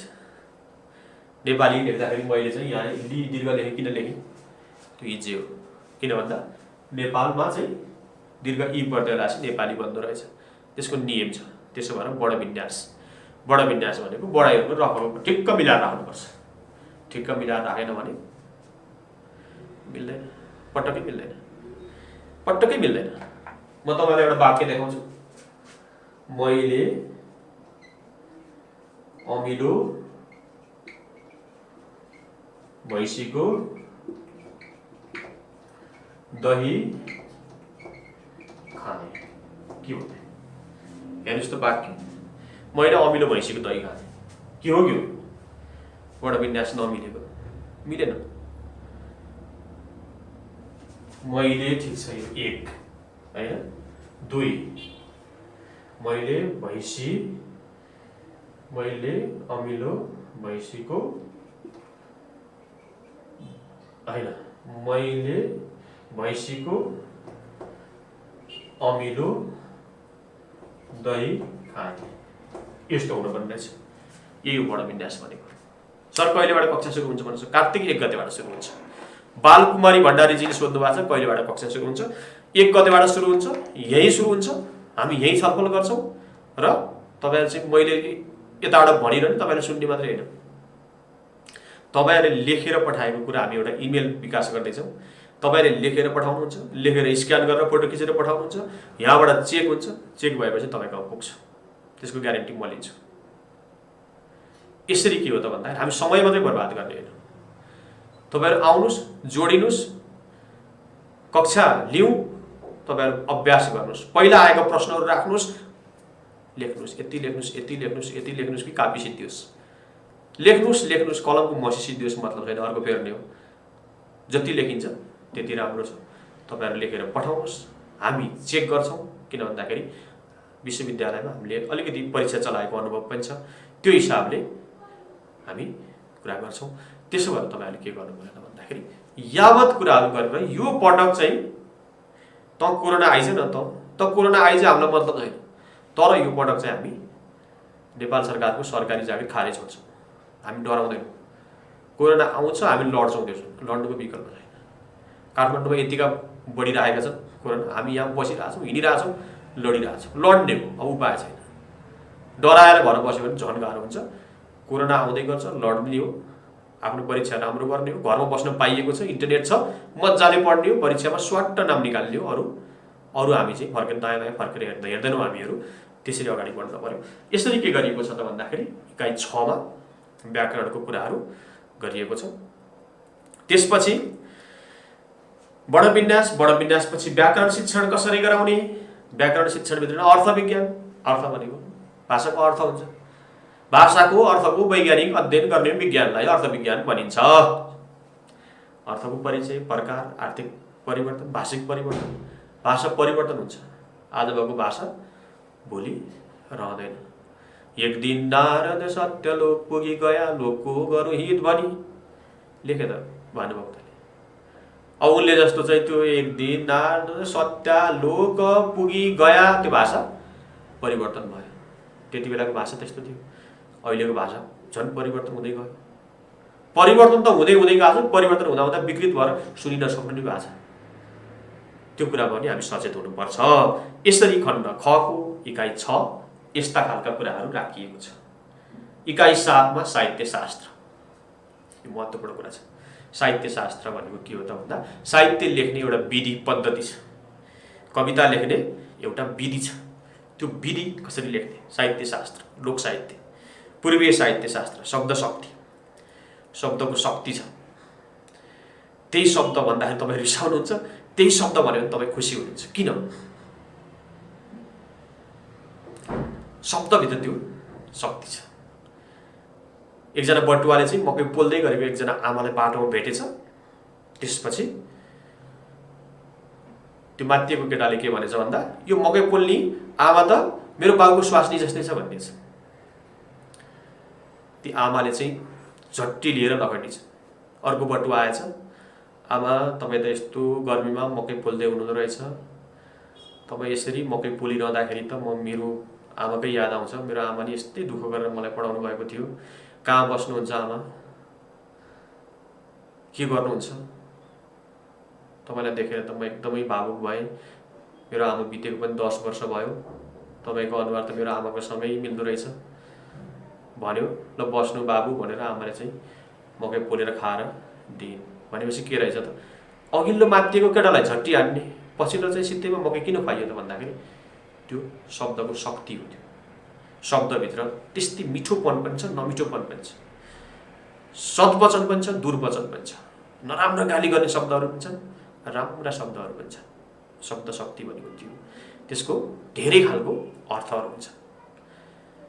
बागमतीमा मेरो घर छ भन्यो भने बागमती त खोला हो, घर हुन सम्भव छैन, तर के हो बागमतीको छेउछाउमा हो भन्ने बुझिन्छ। अर्को शब्द अलङ्कार भनेछ। अलङ्कार भनेको गहना हो। तपाईँहरू गहना लाउनुहुन्छ नि, शब्द साहित्य पनि गहना हुन्छ। मिलेको साहित्य, टक्क मिलेको साहित्य। जति सुन्यो सुनिरहेको जस्तो हुन्छ, जति पढ्यो पढिरहेको जस्तो, जति पढ्दा पनि नअगाइने साहित्य हुन्छ। मानव घिमिरेको मैले एक्जाम्पल दिएँ। फुलको थुङ्गा बगेर गयो गङ्गाको पानीमा। मेरो बाले पनि सुन्नुहुन्थ्यो, म पनि सुन्छु। भनेपछि त्यति शक्ति, त्यति अलङ्कार भएको चिज। किन? मेरो बाले पनि फुलको थुङ्गा बहेर गयो गङ्गाको पानीमा भनेर गुनगुनाउनुहुन्थ्यो। म पनि बेलुका पढ्दाखेरि फुलको थुङ्गा सुन्छु। त्यो अलङ्कार, त्यो भित्रको शक्ति, त्यो साहित्यभित्रको त्यो एउटा पावर छ। त्यसलाई चाहिँ शब्द शक्ति र अलङ्कारले त्यो त्यसरी भरिएका साहित्यहरू हामीसँग छन्। छन्द त अहिले मैले भनिसकेँ। तपाईँहरू थुप्रै छन्द आफै पनि गाउनुहुन्छ होइन, मैले भन्दा धेरै राम्रो गाउनुहुन्छ। अलिकति कख देऊ कामले माम देऊ, अलिकति कख देऊ कामले माम देऊ, जनबल धुरिएला शान्तिले बाँच्न देऊ, जनबल धुरिएला शान्तिले बाँच्न देऊ। छन्द हो, मालिनी छन्द हो होइन। यसरी छन्दको चाहिँ प्रकारहरू छन्, थुप्रै हुन्छन्। सिखरेणी छन्द तपाईँहरू गाउनुहुन्छ। सिखरेणी छन्द म खाऊँ मैलाऊँ अरू सब मर्न दुर्बलहरू, लेखनाथ पौडेलको तपाईँहरू गाउनुहुन्छ। भनी दारा धस्न्या अबुझ सठदेखि छकपरी, चिताकितका छाडी अभयसित हाँस्यो मरी मरी। सिखरेणी छन्द गाउनुहुन्छ। यति धेरै शास्त्रीय छन्दहरू छन्। ती छन्दको ज्ञान चाहिँ बच्चाहरूलाई चाहिँ सबै कुराहरू तपाईँहरूले चाहिँ जानकारी दिनुपर्छ। बच्चाहरू मजाले गाउँछन्, बच्चाहरू आनन्द हुन्छ। पढ्न आऊ भने मान्दै मान्दैन। तिमीलाई म एउटा कथा सुनाउँछु भने पढ्न आउँछ, राम्रो कविता सुनाउँछु भने लसर भन्न आइपुग्छ है। यो साहित्य, शब्द शक्ति, शब्द अलङ्कार, अर्थ अलङ्कारको जादु हो यो कुरा हामीले पढ्नुपर्छ। छन्दका प्रकार कति प्रकारको हुन्छ, सिक्रेट छन्द मैले एक्जाम्पल दिएँ, मालिनीको दिएँ, शार्दूल विकृत त मैले सुरुमै भने, थुप्रै छन्दहरू छन्। शार्दूल विकृत छन्द मैले भने होइन, चिम्ली लोचन दीर्घकाल तपमा खोलेर बासन्तीका, लक्ष्मीप्रसाद देवकोटा लेखेका छन् छन्दमा थुप्रै कविता। लेखनाथ पौडेल उत्तिकै छन्दमा कविताहरू लेखेका छन् होइन। यो के हो त भन्दा शब्द शक्ति, यो कुराहरू हामीले पढ्नुपर्छ। लोकसाहित्य, लोकसाहित्य त झन् हाम्रो जनजीवनमै छ, लोकमै छ, समाजमै छ। लोकगीतहरू, लोकसाहित्यभित्र के पर्छ, लोकगीत पर्छ, लोकनाटक पर्छ, लोककथाहरू, यी यावत कुराहरू यसमा हामीले पढ्नुपर्छ। भाषा शिक्षण, भाषा शिक्षण कसरी गराउने, बच्चाहरूलाई कसरी सिकाउने, भाषा साहित्य शिक्षण कसरी गराउने होइन। भाषा शिक्षण र साहित्य शिक्षण गर्न फरक फरक विधि पद्धति होला नि त, टिचिङ मेथड फरक होला नि त, त्यो हिसाबले पाठ्यक्रममा राखिएको छ होइन। किन भन्दाखेरि भाषा शिक्षण गर्दाखेरि के गर्नु पर्यो, बढी अरू निगमनात्मक विधिहरू प्रयोग गर्न पर्ने हुनसक्छ। भाषा शिक्षण गर्दाखेरि निगमन विधि प्रयोग गर्नुभयो भने तपाईँको साहित्य शिक्षण गर्दा आगमन गर्नुपर्छ, इन्डक्टिभ मेथड र डिडक्टिभ मेथड हो होइन, ती कुराहरू छ। इकाइ 8 मा चाहिँ भाषिक मूल्याङ्कन र परीक्षण गर्ने छ। भाषिक मूल्याङ्कन तपाईँले पढाएको ठिक भयो कि भएन परीक्षण गर्नु पर्यो। तपाईँहरू जानुहुन्छ नि मोटरसाइकलको लाइसेन्स लिन, परीक्षण हो कि त्यो, ट्रायल भन्नुहुन्छ नि तपाईँहरू। तपाईँले चलाउनु त सिक्नुभयो, साँच्चै तपाईँ पास हुनुहुन्छ कि हुनुहुन्न भने तपाईँ ट्रायल दिन जानुहुन्छ नि। ट्रायल भनेको परीक्षण हो, बच्चाहरूको ट्रायल लिनुपर्छ। त्यो ट्रायल भनेको के हो, परीक्षण हो।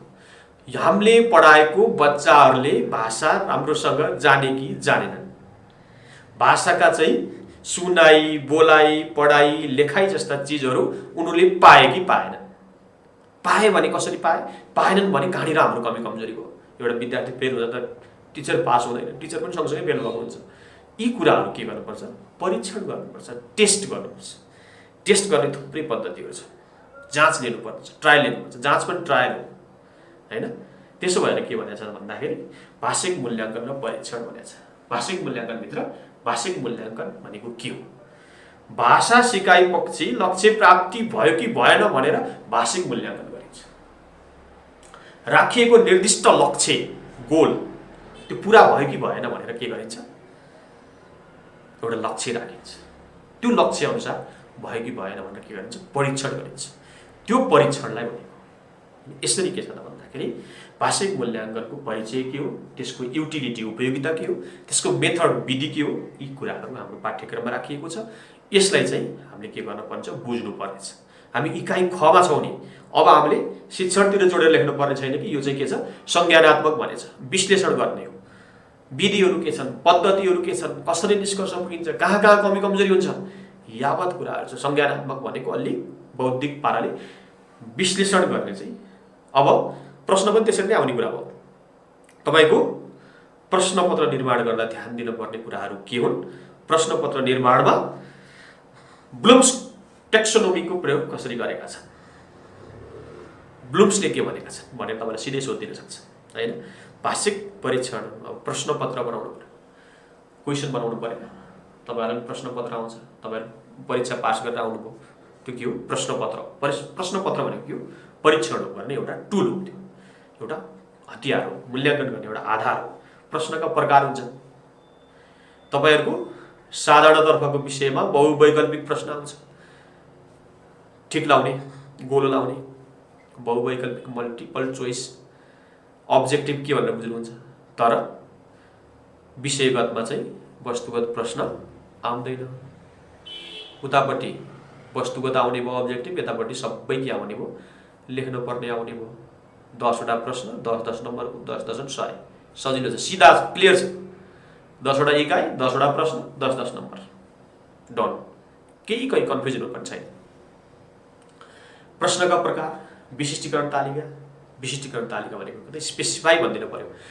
यो युनिटबाट यो प्रश्न यसरी, यो युनिटबाट यतिवटा प्रश्न यसरी, यो युनिटबाट यो प्रश्न यी ढाँचाका यति अङ्कबारका, ती सबै स्पेसिफाई गरेर टेबलै बनाएर दिने, जुन गरिन्छ त्यसलाई हामी चाहिँ विशिष्टीकरण तालिका भन्छ। तपाईँको पाठ्यक्रमको अन्तिममा दिएको छ विशिष्टीकरण तालिका। अहिले हामी हेर्छौँ प्रश्नपत्र निर्माणमा के छ, ब्लुम्स टेक्सोनोमीको उपयोग। सन् 1956 चाहिँ बी ब्लुम्सको नेतृत्वमा परीक्षण गर्ने टुल्सको विकास गरियो। संज्ञानात्मक क्षेत्र र भावनात्मक क्षेत्र, मनोक्रियात्मक क्षेत्र भनेर उनले के गरे त भन्दाखेरि परीक्षण गर्ने पनि विभिन्न पद्धतिहरू हुन सक्छ। तपाईलाई विषयगत प्रश्नले मात्रै परीक्षण सफल नहुन सक्छ, वस्तुगत अब्जेक्टिभ प्रश्नले मात्रै सही रिजल्ट ननिकाल्न सक्छ। त्यसो भयो के हो त भन्दा यो ब्लुम्स टेक्सोनोमीले के भन्छ, उनको पद्धति के हो, संज्ञानात्मक क्षेत्रको परीक्षण कसरी हो, भावनात्मक क्षेत्रको परीक्षण कसरी हो, मनोक्रियात्मक क्षेत्रको परीक्षण कसरी हो, मनोक्रियात्मक कुराले चाहिँ कसरी विद्यार्थीहरूलाई चाहिँ गाइड गरिरहेको हुन्छ, यावत कुराहरू हुन्छ यो कुरामा गरिएको हुन्छ। अर्कोमा छ निरन्तर विद्यार्थी मूल्याङ्कन। एउटा मूल्याङ्कनले पुग्दैन। आज पास हुन्छ विद्यार्थी, फर्स्ट टर्म एक्जाममा पास हुन्छ, दोस्रोमा गएपछि फेल हुन्छ। तपाईले निरन्तर मूल्याङ्कन गरिरहनु पर्यो। जाँचमा एक दिन ज्वरो आयो भने फेल हुन्छ। वर्षभरि त राम्रो गरेको थियो नि, तपाईले चाहिँ हरेक उसका क्रियाकलाप, हरेक कक्षाको रेकर्ड, उसका हरेक कक्षाका गतिविधि, गृह कार्य, कक्षा कार्य, यावत कुरालाई तपाईले निरन्तर मूल्याङ्कन गरिरहनुपर्छ। वर्षको अन्तिममा, शैक्षिक सत्रको अन्तिममा मात्रै छुस्स जाँच लिएर फेल पास हुनेर छुट्याउन चाहिँ हुँदैन, छुट्याउन सकिँदैन। त्यसो भएर के गर्नुपर्छ, निरन्तर मूल्याङ्कन गर्नुपर्छ। यसको के हुन्छ त भन्दाखेरि महत्त्व छ, यसको उपयोगिता छ। विद्यार्थी मूल्याङ्कन प्रक्रियामा अक्षराङ्कन पद्धतिको प्रयोग। अक्षराङ्कन मूल्याङ्कन कसरी गर्ने, लेटर ग्रेडिङ भन्छ अहिले। लेटर ग्रेडिङ भनेको के हो, कसरी निकाल्ने, यी यावत कुराहरू हामीले गर्नुपर्नेछ। अहिले हाम्रो के छ, लेटर ग्रेडिङबाट आइरहेको छ नि त। एसईमा पनि लेटर ग्रेडिङ, अब +2 सबैमा के हो त भन्दाखेरि यो लेटर ग्रेडिङबाट मूल्याङ्कन गर्ने प्रक्रिया आयो भनेर चाहिँ अध्याय अथवा इकाइ 8 सम्म चाहिँ हामीले कुरा गर्नुपर्ने छ। यहाँसम्म तपाईहरुलाई केही कन्फ्युजन छ भने प्लिज तपाईहरुले चाहिँ त्यहाँ टेक्स्ट पठाएर तपाईहरुले प्रश्न सोध्नुहोस्। यहाँनिर अलमल भयो भने पनि तपाईहरुले भन्न सक्नुहुन्छ, त्यसलाई म फेरि रिभाइज गरेर भनिदिन्छु। र हामी अब यतिखेर कहाँ पुग्छौं त भन्दा इकाइ 9 पाठ्यक्रमको हामी अन्तिमतिर छौं। इकाइ 9 मा चाहिँ नेपाली भाषा शिक्षणका समसामयिक सन्दर्भ। महत्त्वपूर्ण कुरा समसामयिक। आज हामी कसरी पढाइरहेका छौं, कसरी हो पढाउने, कसरी पढाउँदा राम्रो हुन्छ, कसरी पढाउँदाखेरि विद्यार्थीले बुझ्छ, आजका चाहिँ पद्धतिहरू के हो, हिजोको र आजकोमा के मिल्दैन, के नयाँ कुरा हामी दिइरहेका छौं, दिनु पर्ने छ, यी यावत कुरा तपाईहरुले जान्नु पर्ने छ। त्यो भित्र पहिलो र दोस्रो भाषाको रूपमा नेपाली भाषा शिक्षण सिकाइको स्वरूप र भिन्नता। मेरो भाषा नेपाली हो, म नेपालीमा धारा प्रवाह बोल्न सक्छु। अंग्रेजी बोल भन्यो भने टाउको निहुराएर बस्छ। अंग्रेजीमा भाषण गर्न थाल्यो भने अनि मेरो दाँतबाट पसिना आउन थाल्छ। Ladies and gentlemen, ladies and gentlemen, ladies and gentlemen तीनचोटि अड्केर बस्छु होला। किनभने मेरो पहिलो भाषा नेपाली हो। अंग्रेजी बोल्न म सक्दिनँ, नेपाली जति सक्दिनँ। टुटे फुटेको भैँसी इङ्ग्लिस बोलाउँला, ब्रोकन इङ्ग्लिस बोलाउँला, तर नेपाली भाषामा जसरी म खुलस्त बोल्न सक्छु अंग्रेजीमा बोल्न सक्दैन। किन? मेरो पहिलो भाषा नेपाली। यो शिक्षणमा पनि लागू हुन सक्छ। त्यसो हो भने एउटा नेवार बच्चा कक्षामा जाँदाखेरि उसको पहिलो भाषा नेवारी हो। कक्षामा पुगिसकेपछि ऊ नेपाली भाषामा पढ्नुपर्ने हुन्छ। मलाई जसरी अंग्रेजी पढ्दाखेरि चाहिँ मेरो घाँटी अवरुद्ध भएको थियो, त्यो बच्चालाई पनि शिक्षण सिकाइमा त्यो समस्या अवश्य हुन सक्छ। एउटा तामाङको बच्चा, घरमा तामाङ परिवेशमा हुर्केको बच्चा, तामाङ भाषा बोलेको बच्चा कक्षामा जाँदाखेरि दोस्रो भाषा नेपालीमा जाँदा समस्या हुन सक्छ। नेपालीमा पढिरहेको बच्चा अंग्रेजी माध्यममा जाँदा हुन सक्छ। त्यसो भएर पहिलो र दोस्रो भाषा शिक्षण गर्दाखेरि के कुरामा ध्यान दिनुपर्छ त भन्ने कुराहरू के गर्नु पर्यो त भन्दाखेरि ध्यान दिनु पर्यो। र पहिलो र दोस्रो भाषामा नेपाली शिक्षण सिकेका स्वरूप र भिन्नताहरू के हो? द्विभाषिक भन्छ, दोभाषी चाहियो, दुईटै भाषा जान्ने, एउटा एकभाषी अर्को द्विभाषी, ड्युअल, दुईटै भाषा जान्ने, बहुभाषी हुन्छ, धेरै भाषा जान्ने, एउटा भाषा जान्ने, एक भाषी भएको, दुईटा भाषा जान्ने द्विभाषिक भयो, दुईभन्दा धेरै जान्ने बहुभाषिक भयो। परिवेशमा नेपाली भाषाको शिक्षा एउटा कक्षामा 3 जना नेवार बच्चा, 4 जना तामाङ, 7 जना क्षेत्री बाहुन एकै ठाउँ राख्यो भने त्यो समुदायबाट आएको बच्चालाई गाह्रो हुन सक्छ। त्यो कुराको ख्याल गर्नु पर्यो, विद्यालयले ख्याल गर्नु पर्यो, त्यो कुरा शिक्षकले ख्याल गरेर पढाउनु पर्यो। यसरी के छ त भन्दाखेरि भाषाको चाहिँ बहुभाषिक शिक्षण कसरी गराउने, द्विभाषिक शिक्षण कसरी गराउने, कुन परिवेशबाट आएको बच्चालाई कसरी पढाउने, यी यावत कुराहरू जान्न आवश्यक छ भन्ने कुरा यहाँ आयो। सामाजिक भाषिक विविधता र नेपाली भाषाको शिक्षण हैन। भाषिक विविधता मैले भनिसकेँ, यत्रो सानो देशमा यतिका धेरै भाषा कान्दिएर बसेका छन्, एउटा भाषा अर्कोले बोल्दैन, त्यस्तो कुरा। समाज के छ त भन्दा हाम्रो विस्तृत समाज, राई, लिम्बू, दमाई, कामी, क्षेत्री, बाहुन, धिमाल एकै ठाउँ बस्छ, एउटा भाषाको सब मिल्दैन। कक्षा पनि त्यस्तो हुन सक्छ। त्यो कुरालाई के गर्नु पर्यो, ध्यान दिनु पर्यो। नेपाली भाषा विकासका सन्दर्भमा भएका विविध प्रयासहरू, नेपाली भाषाको विकासमा थुप्रै प्रयासहरू भएका छन्।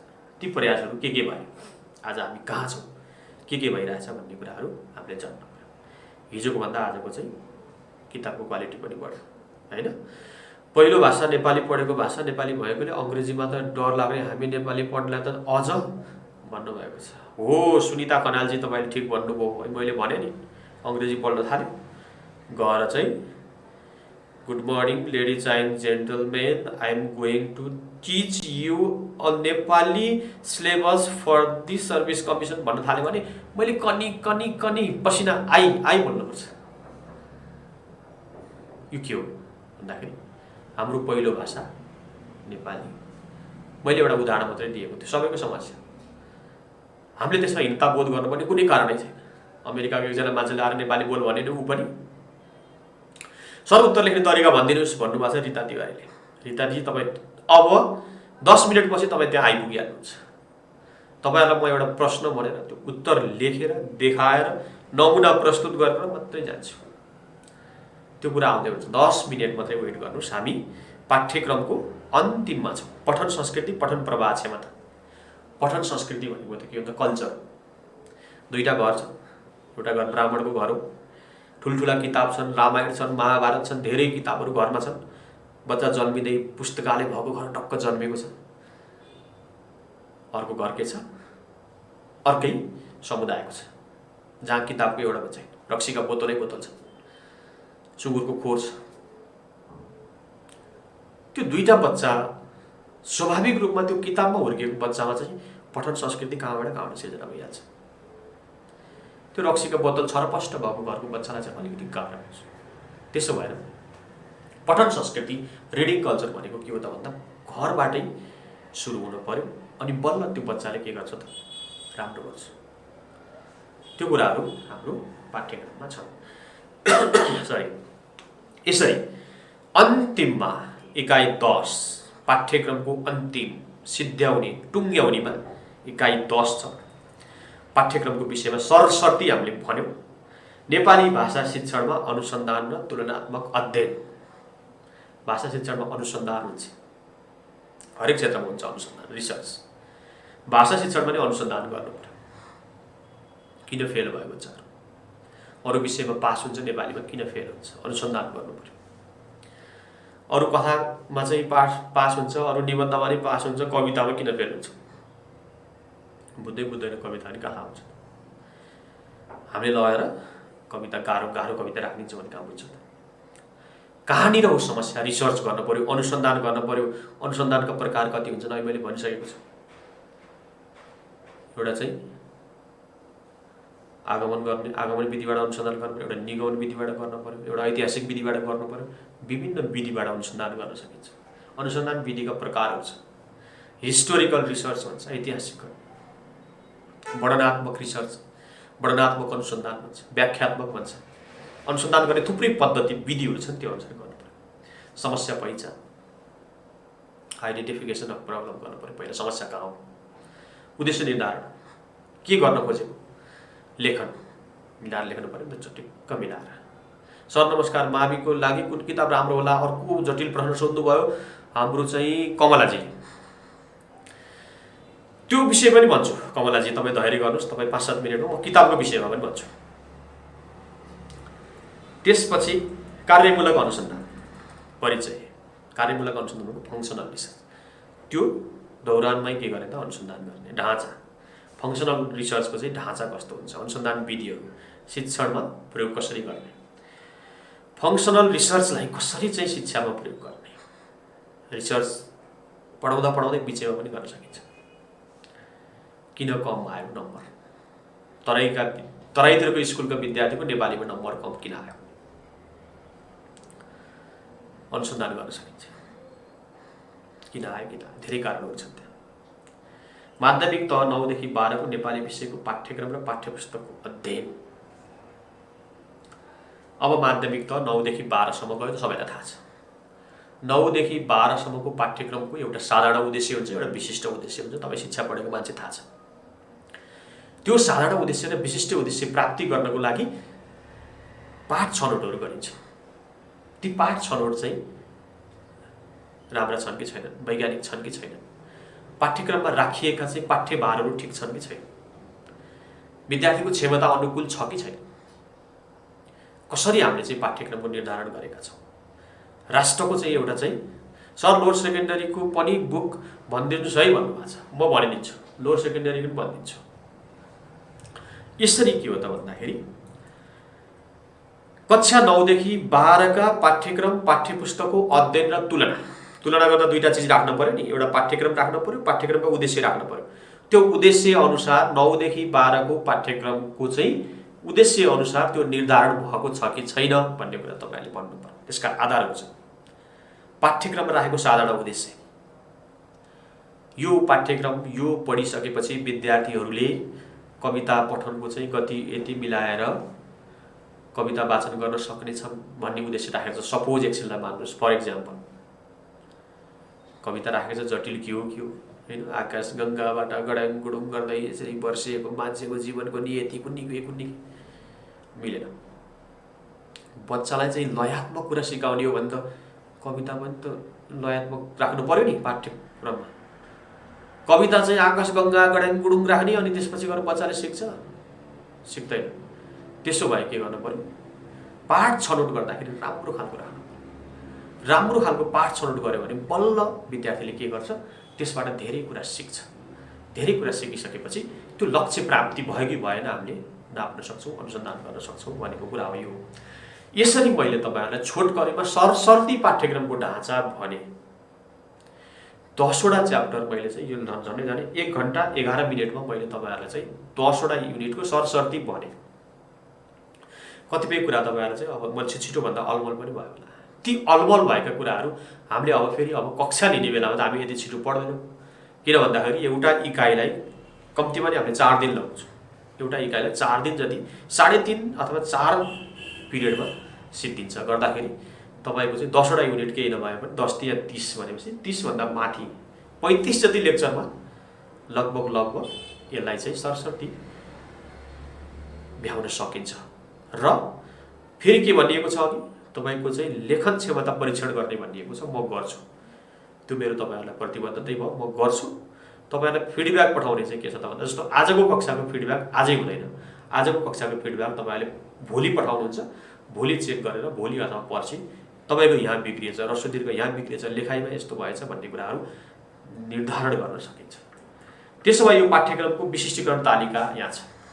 विशिष्टीकरण तालिकामा के भनेको छ, खण्ड क को वर्ण लिपि अक्षर शब्द शिक्षणबाट एउटा प्रश्न सोधिनेछ। नम्बर 10 वाक्य परिचय प्रकार शिक्षण भन्ने इकाइ 2 बाट एउटा प्रश्न सोधिनेछ। नम्बर 10 बोध अभिव्यक्ति व्यवहारिक लेखन प्रयोजनपरक लेखनबाट शिक्षणबाट चाहिँ एउटा प्रश्न सोधिनेछ। 10 यसरी तोकिदिएको छ। यो इकाइबाट यतिवटा प्रश्न आउने भनेर तोकिदिएको छ। साहित्यिक विधा व्याकरण भाषिक सिप शिक्षण विधि र अध्यापन योजनाबाट एउटा प्रश्न। नम्बर 10 सिकाइ सहजीकरण क्रियाकलाप र प्रयोगात्मक भाषा विज्ञानबाट एउटा प्रश्न सोध्ने। नम्बर 10 नेपाली भाषा कोश र शब्द भण्डारको अध्ययनबाट एउटा प्रश्न सोध्ने। नम्बर 10 साहित्यशास्त्र र लोकसाहित्यबाट एउटा प्रश्न सोध्ने नम्बर 10, भाषिक मूल्याङ्कन र परीक्षणबाट एउटा प्रश्न सोध्ने नम्बर 10, नेपाली भाषा शिक्षणका समसामयिक सन्दर्भबाट एउटा प्रश्न सोध्ने नम्बर 10 र अन्तिममा नेपाली भाषा शिक्षणका अनुसन्धानात्मक तुलनात्मक अध्ययन 10 गरेर 10 वटा प्रश्न 10 वटा इकाइ 10 नम्बरको गरेर 100 नम्बरको पाठ्यक्रम बन्यो। तपाईहरुलाई धेरैलाई थाहा भइसकेको छ, थाहा नभए पनि यसलाई चाहिँ अनलाइनबाट डाउनलोड गरेर हेर्नुस्। यो भयो मैले आजको मुख्य पाठ्यक्रमको रूपरेखा भनेर सिद्ध्याए तपाईहरुले। यसमा तपाईहरुलाई केही जिज्ञासा छ भने प्लिज तपाईहरुले चाहिँ छलफल गर्न सकिन्छ। त्यसो हो भने अब के गर्ने त? त्यसो हो भने म अब अर्को छेडमा के जान्छु भन्दाखेरि धेरै साथीहरुले सोध्नुहुन्छ पाठ्यक्रममा यस्तो चीजहरु राखियो छ उस्तो राखियो, तयारी कसरी गर्ने, अलमल भयो, टाउको दुखिसकिसक्यो, त दिमाग खराब भइसक्यो, अर्को अघिल्लो साल पनि निस्केन भन्ने कति साथीहरु हुनुहुन्छ। मेरै साथीहरु फेसबुकमा पनि सोध्नुहुन्छ तपाई कसरी सजिलै यो पटक पास, मलाई भन्नुहुन्छ तपाई एकैपटक पास भए, तपाई कसरी एकैपटक पास हुनुभयो भन्नुहुन्छ। मैले कहिलेकाहीँ ठट्टा पनि गर्छु, मेरो भाग्य थियो पास भए तपाई फेल हुनुभयो भन्नुहुन्छ। तर त्यस्तो होइन, भाग्य र अभाग्यको कुरा होइन, यो मेहनत चाहिँ चाहिन्छ। सामान्य पाठकले के गर्छ त भन्दा बिस्तारै ध्यान दिन्छ, पाठ्यक्रम आइसकेपछि पछि थाहा पाउँछ, पाठ्यक्रम आएको पनि साथीले भनेपछि मात्रै थाहा पाउँछ, परीक्षा कहिले हो भन्ने पनि वास्ता गर्दैन, प्राथमिकता दिँदैन, किताब के आयो बजारमा त्यो पनि खोज्दैन। धेरै मान्छेहरु चाहिँ यस्तो गरिरहेका छन्। त्यसरी चाहिँ हुँदैन। लोकसेवा आयोग, शिक्षा सेवा आयोग यो विषयगत प्रश्नहरु सोधिने भएको हुनाले तपाई सिरियसली त्यो एकचोटी पढ्नै पर्छ।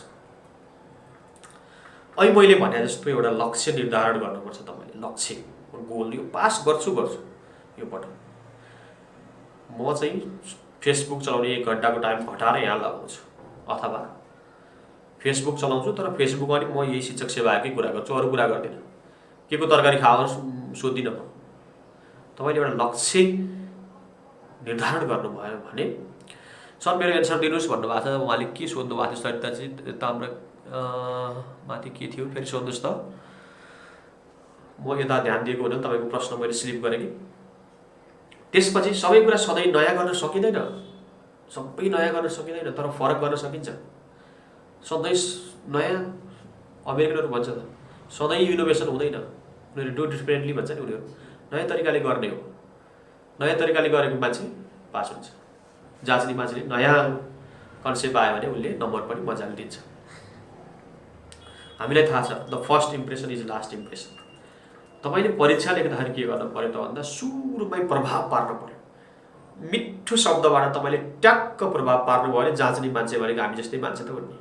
वाह क्या मजाको लेखेछ, नम्बर स्वाट आउँछ।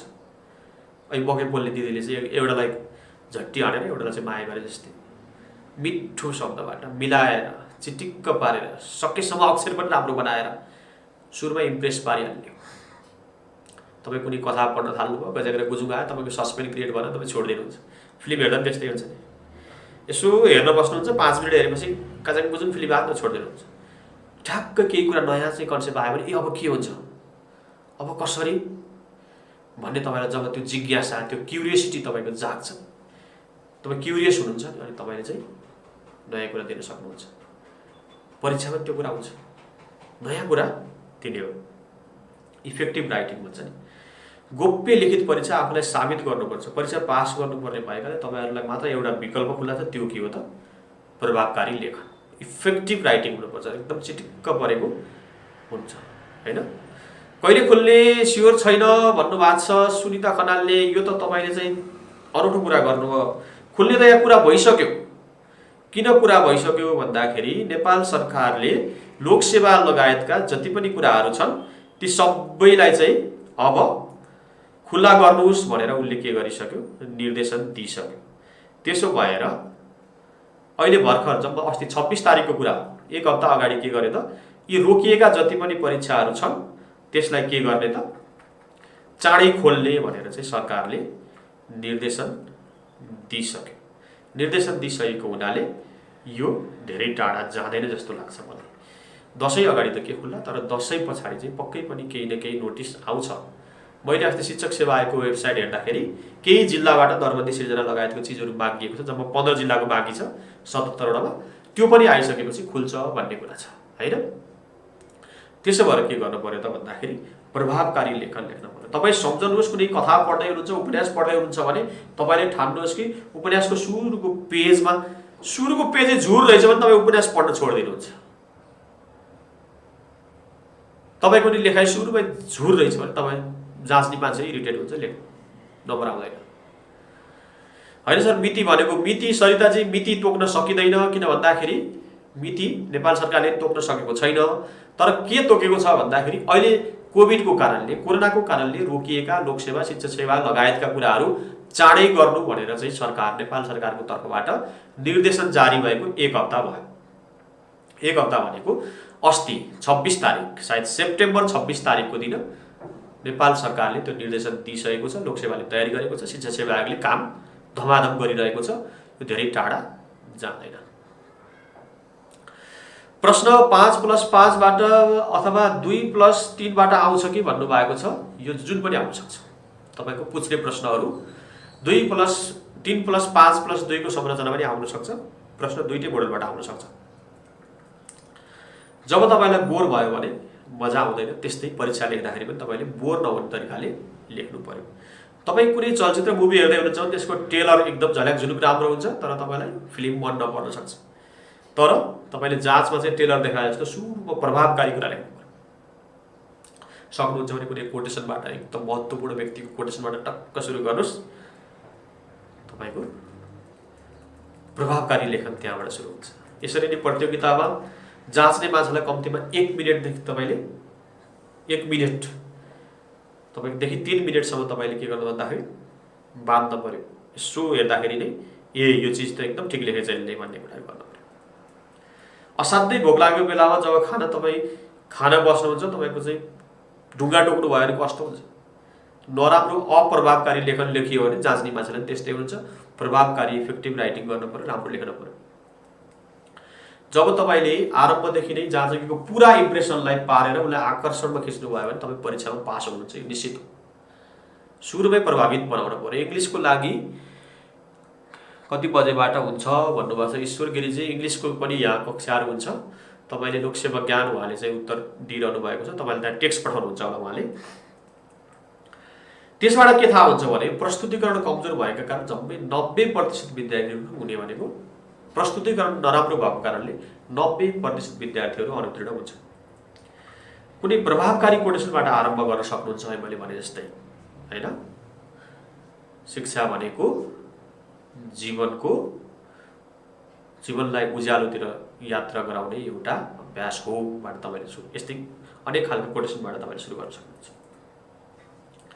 लेख्न त सबैले लेख्छन्, तर लेख्नु अगाडि यो सोचौं कि मैले यो प्रयोग गर्न लागेको शब्द ठिक छ कि छैन, मेरो प्रस्तुतिकरण प्रभावकारी छ कि छैन। तपाईँ धेरै सोचेर जे आउँछ त्यही नलेख्नुस्, धेरै सोचेर लेख्नुपर्ने हुन्छ।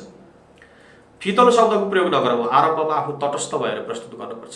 सर्ट फर्म नलेखौँ, सुरुमै सर्ट फर्म लेखिँदैन।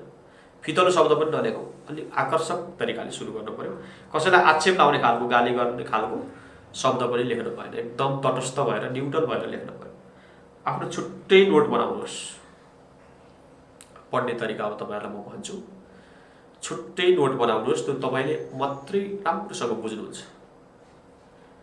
एउटा मिल्ने साथीको समूह बनाउनुहोस् जहाँ आफ्ना धेरै कुराहरू शेयर हुन्छ। बजारमा निस्केका अनेक थरी किताब छन्, सबै किताब किन्न सकिँदैन। तपाईको चाहिँ सबै किताब किन्न थाल्यो भने तपाईको 30,000 नि पुग्दैन। त्यसो भएर 2-3 जनाको समूह बनाउनुहोस्। 3 जनाले बजारमा चलेका राम्रा खालका किताबहरू 3 टाले किन्नुस्। 3 जनामा के गर्नुस् त पालै पालो चाहिँ हेरफेर गरेर बाँडेर पढ्नुस्। तपाईले पढेको किताब अर्कोलाई दिनुस्, अर्कोले पढेको किताब अर्कोलाई दिनुस्, रोटेसनमा पढ्नुस्। सबैले पढ्न पनि पाइयो।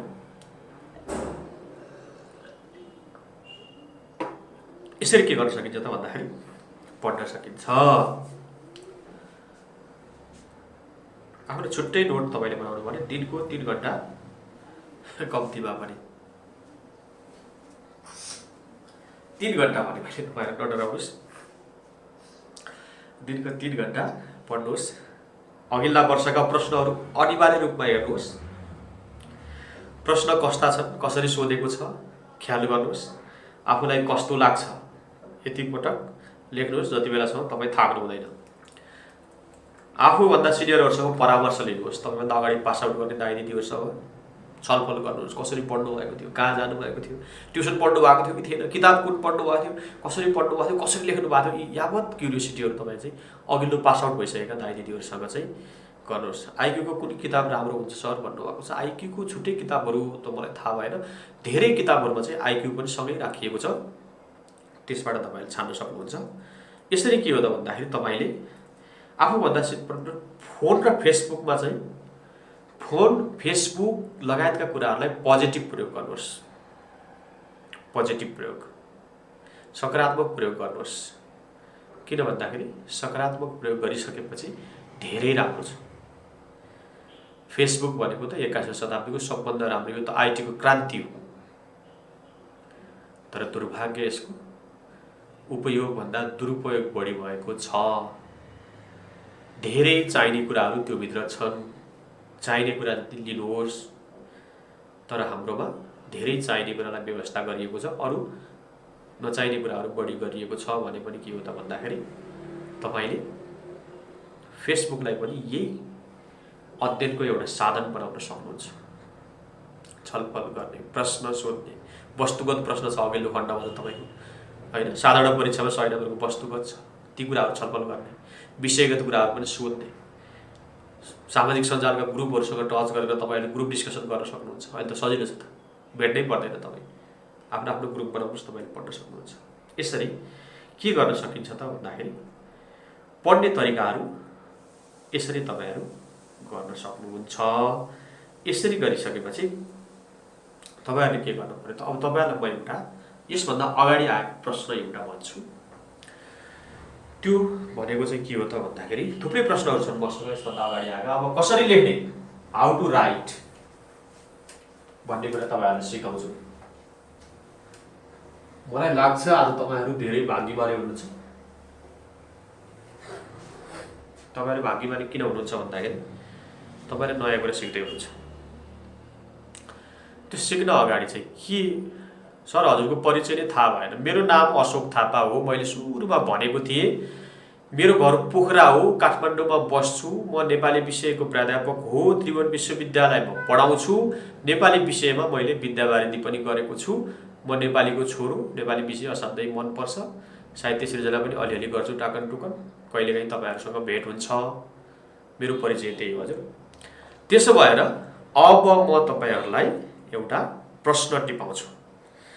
प्रश्न यसभन्दा अगाडि आएको प्रश्न हो यो। माध्यमिक तहमा प्रश्न यस्तो छ, माध्यमिक तहमा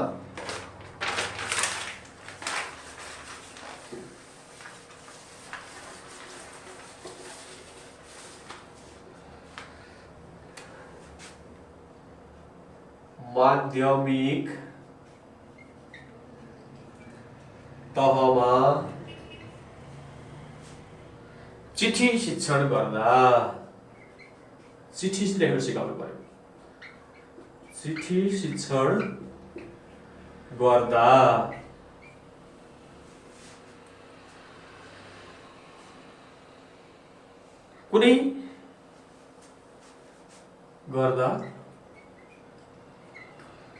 कुनै तीन प्रयोजन, चिठी शिक्षणको प्रयोजन उल्लेख गरी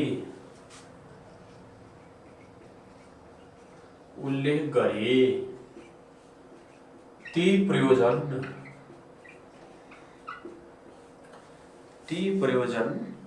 प्राप्त गर्न गरिने तीन क्रियाकलाप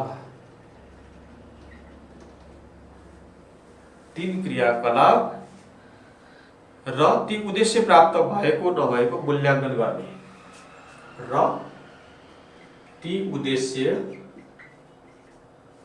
प्राप्त भएको नभएको परीक्षण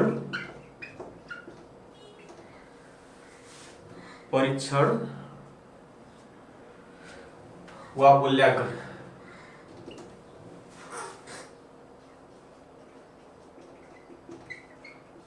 गर्ने विधि, तीनवटा तरिका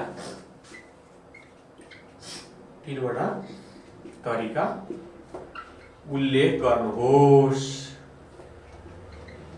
ल हेर्नुहोस्, प्रश्न यस्तो आगे प्रश्न हो। यस्तो प्रश्न आयो। यो प्रश्नको ढाँचा अहिले तपाईले सोधे जस्तो कस्तो आइदियो? यो 3 + 3.5 + 3.5 को ढाँचामा आइदियो। 7 3 10 को ढाँचामा आइदियो है। त्रियुगा पढ्न गएर हजुरको पढ्न पाउने अवसर नै जुरेन भन्नुभयो तपाईले। हामीसँग किन भेट भएन थाहा भएन, म बिदामा भएको बेला पर्यो कि थाहा भएन। यो प्रश्न तपाईहरुको अगाडि छ। एकचोटि फेरि जाग्नुहोस्। चिया खाँदै हुनुहुन्छ भने चिया फेरि थप्नुहोस्, ननिदाउनुहोस्, मोबाइल भुइँमा राखिदिनुहोस्, मज्जाले सुन्नुहोस्। तपाईहरुलाई म धेरै महत्त्वपूर्ण कुरा भन्दैछु। महत्त्वपूर्ण कुरा किन भन्दैछु भन्दाखेरि यदि प्रश्नले सोधेको कुरा परीक्षामा लेख्ने हो, तपाईले जानेको कुरा परीक्षामा लेख्ने होइन, तपाईलाई जे आउँछ त्यही लेख्ने होइन। प्रश्नले सोधेको कुरा प्रश्नलाई चाहिँ बाँध्न सक्नु पर्यो, नत्थी लगाउनु पर्यो। यो प्रश्नले के गरेको छ? 3 वटा कुरा सोध्यो। यसले के सोध्यो भन्दाखेरि माध्यमिक तहमा चिठी शिक्षण गर्दाखेरिको चाहिँ प्रयोजन के हो र त्यो प्रयोजन प्राप्तिको लागि शिक्षण क्रियाकलाप के गरिन्छ र त्यो क्रियाकलापबाट चाहिँ शिक्षण परिपूर्ति भएको नभएको परीक्षण र मूल्याङ्कन गर्ने तरिका के हो? मजाको प्रश्न छ। 3टा प्रश्न पुछ्रे टेल क्वेशन छ यो। यस्तो खालको छ भने तपाई त्यहाँ बस्नु भएको छ, तपाईको फोटो खिच्न पर्यो भने के गर्नु पर्छ? तपाईतिर क्यामेरा सोझ्याउनु पर्छ। तपाईतिर क्यामेरा सोझायो भने बल्ल त्यो फ्रेममा तपाईको फोटो आउँछ। प्रश्न पनि उत्तर पनि त्यस्तै हो। यदि त्यो प्रश्नले सोधेको कुरालाई चप्प समात्नु भयो भने तपाईको फोटो फ्रेम भित्रैको फोटो जस्तो हो। प्रश्नले एउटा कुरा सोधेको छ, तपाईले जानेको कुरा अर्कै लेख्न थाल्नु भयो भने के हो त? तपाईको फोटो खिच्न क्यामेरा त्यता भएन कि क्यामेरा यता फर्क्यो, फोकस आउट भयो। त्यसो भएर प्रश्नमा के हुनु पर्यो त? फोकस हुनु पर्यो। मैले भन्न खोजेको कुरा। ल त्यसो भए आजसम्म हामीले परीक्षामा के लेख्दै आएका छौं भन्दाखेरि हामीले जे जान्यौ, गज्याङ गुजुङ कुराहरु आएका कुराहरु कडाकुडुक पार्यौ, लेख्यौ। अब आजबाट प्लिज आजबाट त्यस्तो नगर्दिनु होला। प्रश्नले जे सोधेछ त्यही लेख्नु पर्छ। उत्तर लेख्दाखेरि पहिलो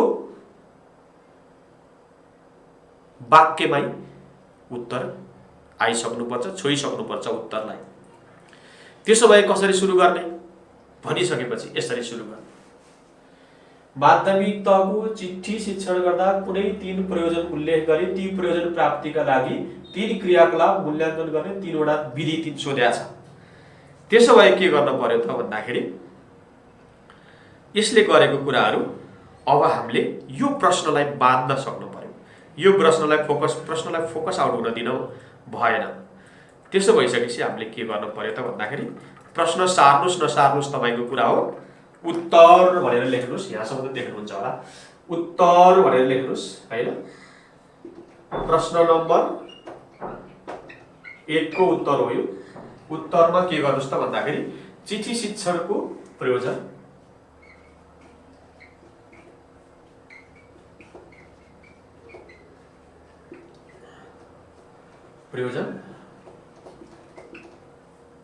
चिठी शिक्षणको प्रयोजन, उद्देश्य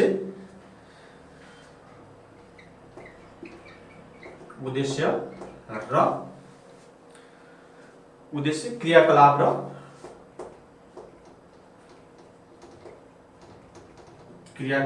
र के लेख्न पर्यो तपाईले? मूल्याङ्कन भन्नुस्। यसलाई अन्डरलाइन गर्नुस्। स्वाट तपाईले यसलाई अन्डरलाइन गर्नुस्। प्रश्न सार्नुस् नसार्नुस्। प्रश्न सार्दाखेरि समय बर्बाद हुन्छ, तर उत्तर लेखिसकेपछि तपाईले चिठी शिक्षणको प्रयोजन, उद्देश्य, क्रियाकलाप र मूल्याङ्कन भन्नुस्। अब सुरु गरिहाल्नु पर्यो। सुरु गर्दाखेरि के गर्नु पर्यो त? लेखन सिपको विकास, सम्मान प्रदान गर्ने आचरण र सामाजिक सम्बन्धको विकासको जानकारी दिनु माध्यमिक तहको चिठी शिक्षण गर्नुपर्ने मूल कारणहरू हुन् अथवा प्रयोजन हुन् भनेर सुरुको वाक्य लेख्नु पर्यो तपाईले।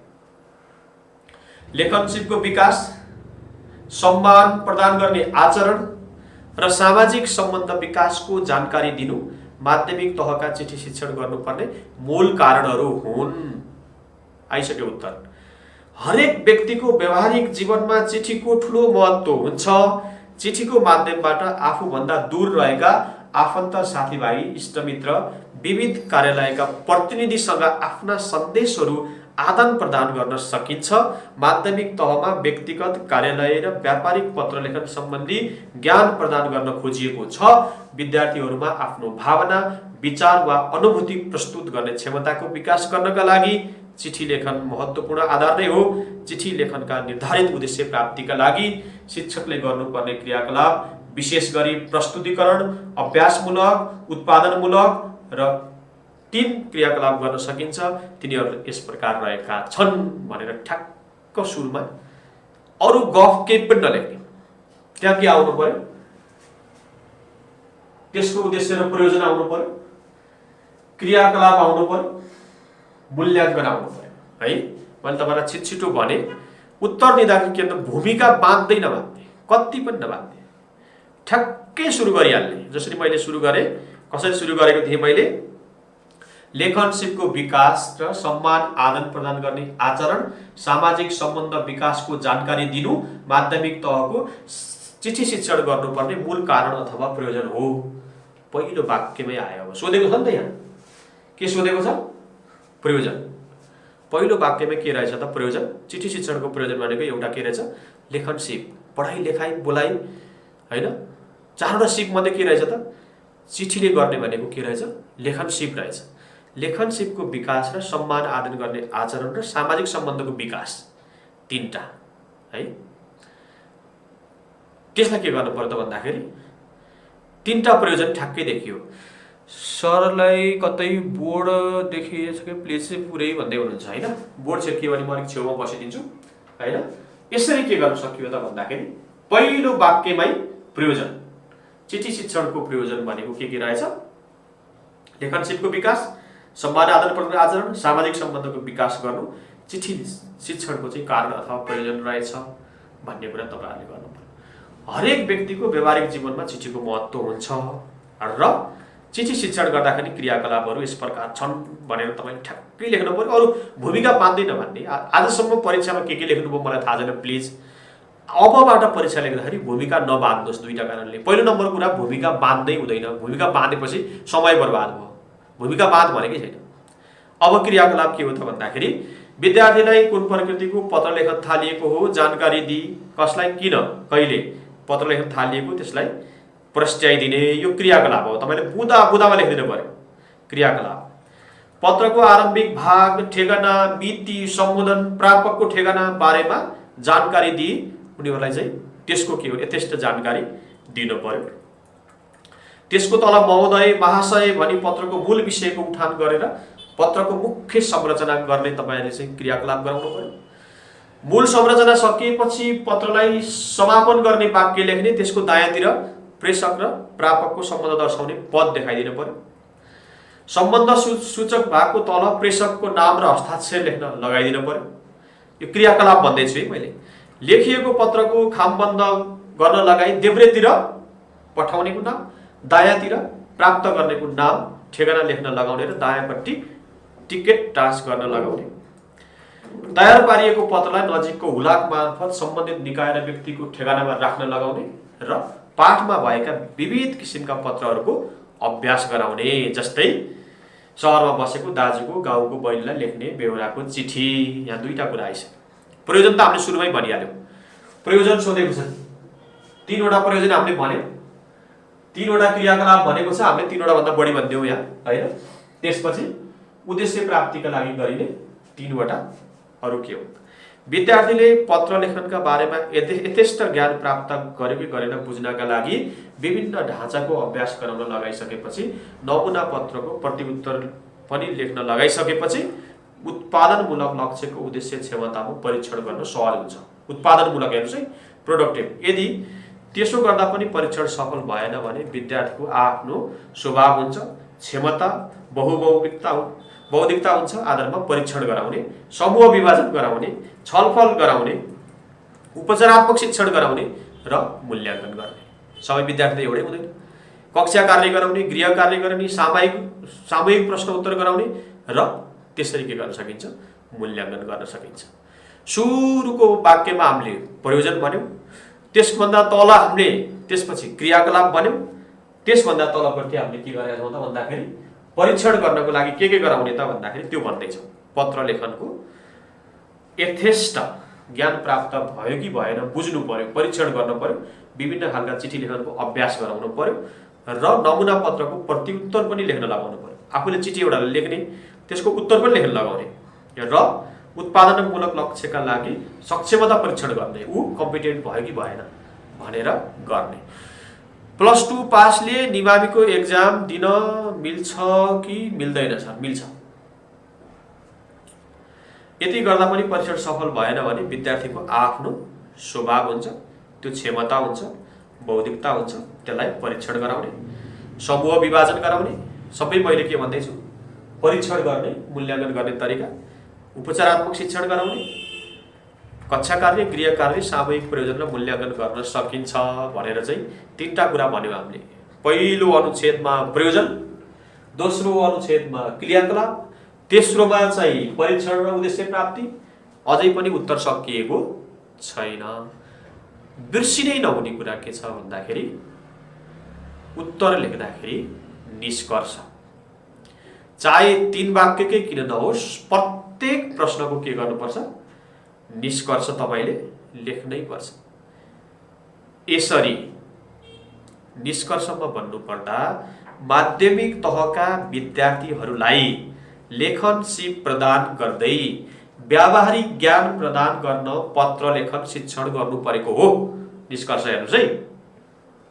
व्यावहारिक लेखन सिपको विकास, सामाजिक सम्बन्ध विस्तार, भाषिक सिप विकास, औपचारिक अनौपचारिक कार्य सम्पादन र सञ्चार सम्प्रेषण गर्ने विशेष गरी पत्र लेखन शिक्षणका प्रयोजन हुन्। पत्र लेखन शिक्षण गर्दा चिठीको नमुना, खाम, ढाँचा, शब्दपत्ति, वाक्यपत्ति, टिकट, स्लाइड, चिठी वाचन गरिएको भिडियो आदि प्रयोग गर्दै पत्रको ढाँचा र नमुना प्रदर्शन गरी, हेर्नुस् है, शिक्षण क्रियाकलाप पछि चाहिँ के खालका चाहिँ सामग्री प्रयोग गर्ने, चिठीको प्रकार र प्रयोजन स्पष्ट पारिदिने, चिठी देखाइदिने, खाम देखाइदिने, टिकट देखाइदिने भनेको कुरा।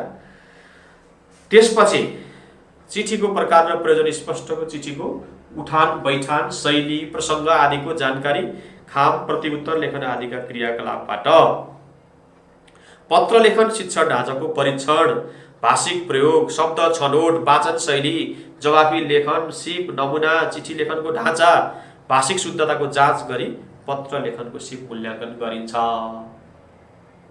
सकियो उत्तर, निष्कर्ष। चिठी लेखनको जाँच, भाषिक शुद्धताको जाँच गरी पत्र लेखन सिपको मूल्याङ्कन गरिन्छ भनेर तपाईले के गर्न पर्यो त भन्दाखेरि गर्न पर्यो। अर्को के भन्नुभएको छ, सर बीएससी माइक्रोबायोलोजीबाट टीएससी को एक्जाम दिन पाइन्छ कि नै? सर बीएससी बायोलोजीबाट तपाईले विज्ञानको परीक्षा दिन पाउनुहुन्छ। यसरी के गर्ने त भन्दाखेरि कुरा आयो। अब कुरा आयो अर्को, अब कस्ता पुस्तक पढ्ने, यो महत्त्वपूर्ण चाखलाग्दो कुरा छ। बजारमा यति धेरै किताबहरू आइसके कि तपाईँ एउटा किताब लिन जानुभयो भने 10 वटा देखाइदिन्छ। अब समस्या छ किताब कुन पढ्ने, धेरैलाई समस्या छ। धेरैलाई समस्या भएको हुनाले तपाईले के गर्नु पर्यो त भन्दाखेरि त्यसको छनौट गर्ने तपाईहरु नै हो। तपाईलाई थाहा छ, यसो किताब पल्टाउनुस्, किताब पल्टाइसकेपछि लेखक कतिको आधिकारिक छ कि छैन त्यो हेर्नुहोस्। नाम चलेका लेखकहरू छन् नि त बजारमा, होइन? नाम चलेका लेखकहरू तपाईँलाई थाहा छ। एउटा चाहिँ अलिकति स्थापित भइसकेका मान्छेहरूको किताबहरू हेर्नुहोस्। जस्तै बजारतिर जानुभयो भने तपाईँले महाश्रम शर्मा भन्नुहुन्छ, स्थापित भइसकेका सचिव भइसकेका मान्छेको किताब होला। बजारतिर जानुभयो भने केशव भूषाल भनेर देख्नुहुन्छ, होइन? विश्वविद्यालयमा पढाइसकेका साथीहरूको किताबहरू होला। अलिकति स्थापित मान्छेको किताबहरू पढ्नुहोस्, एउटा आधिकारिक किताब पढ्नुहोस् अर्को। र सबैभन्दा के नगर्नुहोस् भन्दाखेरि सस्तो महँगो भन्दा पनि किताबको उस्तै रेट राखेका हुन्छन् बजारमा। बजारमा त धेरै कुराहरू छ, चाउचाउ जस्तो किताबहरू। त्यसो भएर ती सबै किताबको तपाईँ भर नपर्नुहोस्। पढ्नुहोस् के भन्दाखेरि एउटा समूह विभाजन गर्नु, त्यसपछि कति हरफ लेख्ने सर निष्कर्ष भन्नुभयो। 10 नम्बरको लागि तपाईँको हरफकै कुरा गर्ने हो भने झन्डै तपाईँको आधी पेज जति तपाईँहरूले निष्कर्ष लेख्ने। आधी पेजभन्दा थोरै तपाईँको झन्डै राम्रा वाक्य तपाईँको 8-9 वाक्य, 10 भन्दा तलै, 10 वाक्यभन्दा तलै लेख्नु न। 10 नम्बरको प्रश्नलाई ठिकै हुन्छ त्यो। त्यसरी तपाईँले गर्न सक्नुहुन्छ। किताबको छनौट कसरी गर्ने भन्दाखेरि आधिकारिक प्रकाशक, आधिकारिक लेखक, अलि स्थापित लेखकको चाहिँ किताबहरू पढ्ने। साथीहरू मिलेर चाहिँ सबैले एउटै किन्न सकिँदैन। साथीहरू 3 जना 2 जना 4 जनासम्मको समूह बनाएर 4 जना मिल्यो भने 4वटा किताब किन्ने, अनि रोटेसन गरेर पालो के गर्ने 4वटै किताब 4 जनाले पढ्ने। त्यति बेला चाहिँ प्रतिस्पर्धी सम्झिनु हुँदैन, एकदम खुल्ला भएर सिक्नुपर्छ, सिकाउनुपर्छ। जति सिकाउनुहुन्छ तपाईँको ज्ञान बढिरहेकै हुन्छ। केही समस्या, त्यस्तोमा समस्या मार्नु हुँदैन। सकेसम्म आधिकारिक पुस्तक खोजी पढ्ने। र शिक्षक सेवा आयोग दिने मान्छेले के गर्नुपर्छ, शिक्षा सम्बन्धी शिक्षा मन्त्रालयको वेबसाइट खोलिरहनु पर्यो, शिक्षक सेवा आयोगको वेबसाइट खोलिरहनु पर्यो। समाचारहरू सुन्दाखेरि शिक्षालाई ध्यान दिनु पर्यो।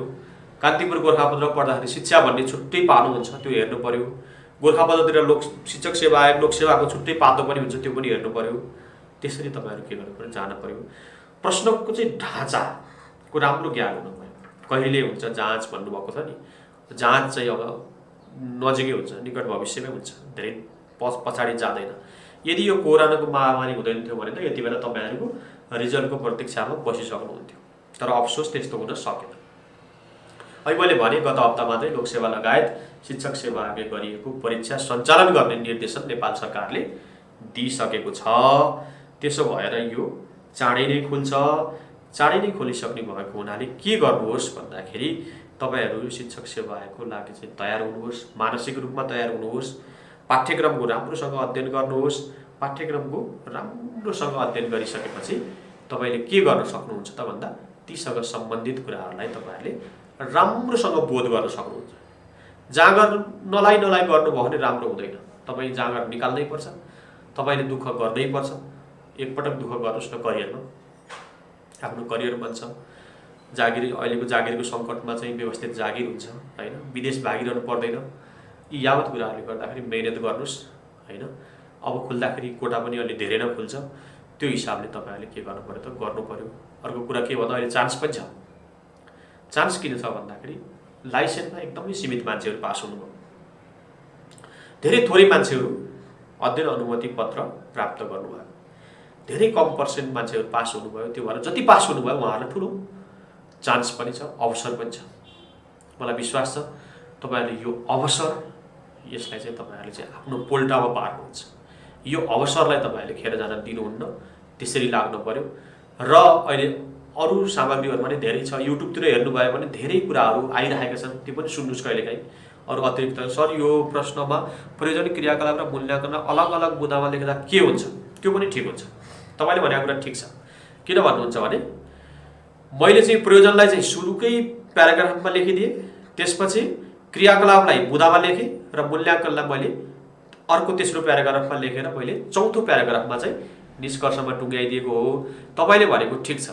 प्रयोजनलाई बुँदामा लेख्न सकिन्छ, क्रियाकलापलाई नि बुँदामा लेख्न सकिन्छ, मूल्याङ्कनलाई नि के गर्न सकिन्छ त बुँदामा लेख्न सकिन्छ। बुँदामा तपाईँले चाहिँ गर्न सक्नुहुन्छ, त्यसमा नगर्न भन्ने कुरा छैन। त्यसरी तपाईँहरू सक्नुहुन्छ। र अर्को चाहिँ व्याकरण पढ्दाखेरि चाहिँ ध्यान दिनुपर्ने कुराहरू के छन् भन्दाखेरि व्याकरण अहिले मैले तपाईँहरूलाई भने त्यो व्याकरण पढ्दाखेरि के छ भन्दाखेरि जस्तो नामयोगी पढाउनु पर्यो।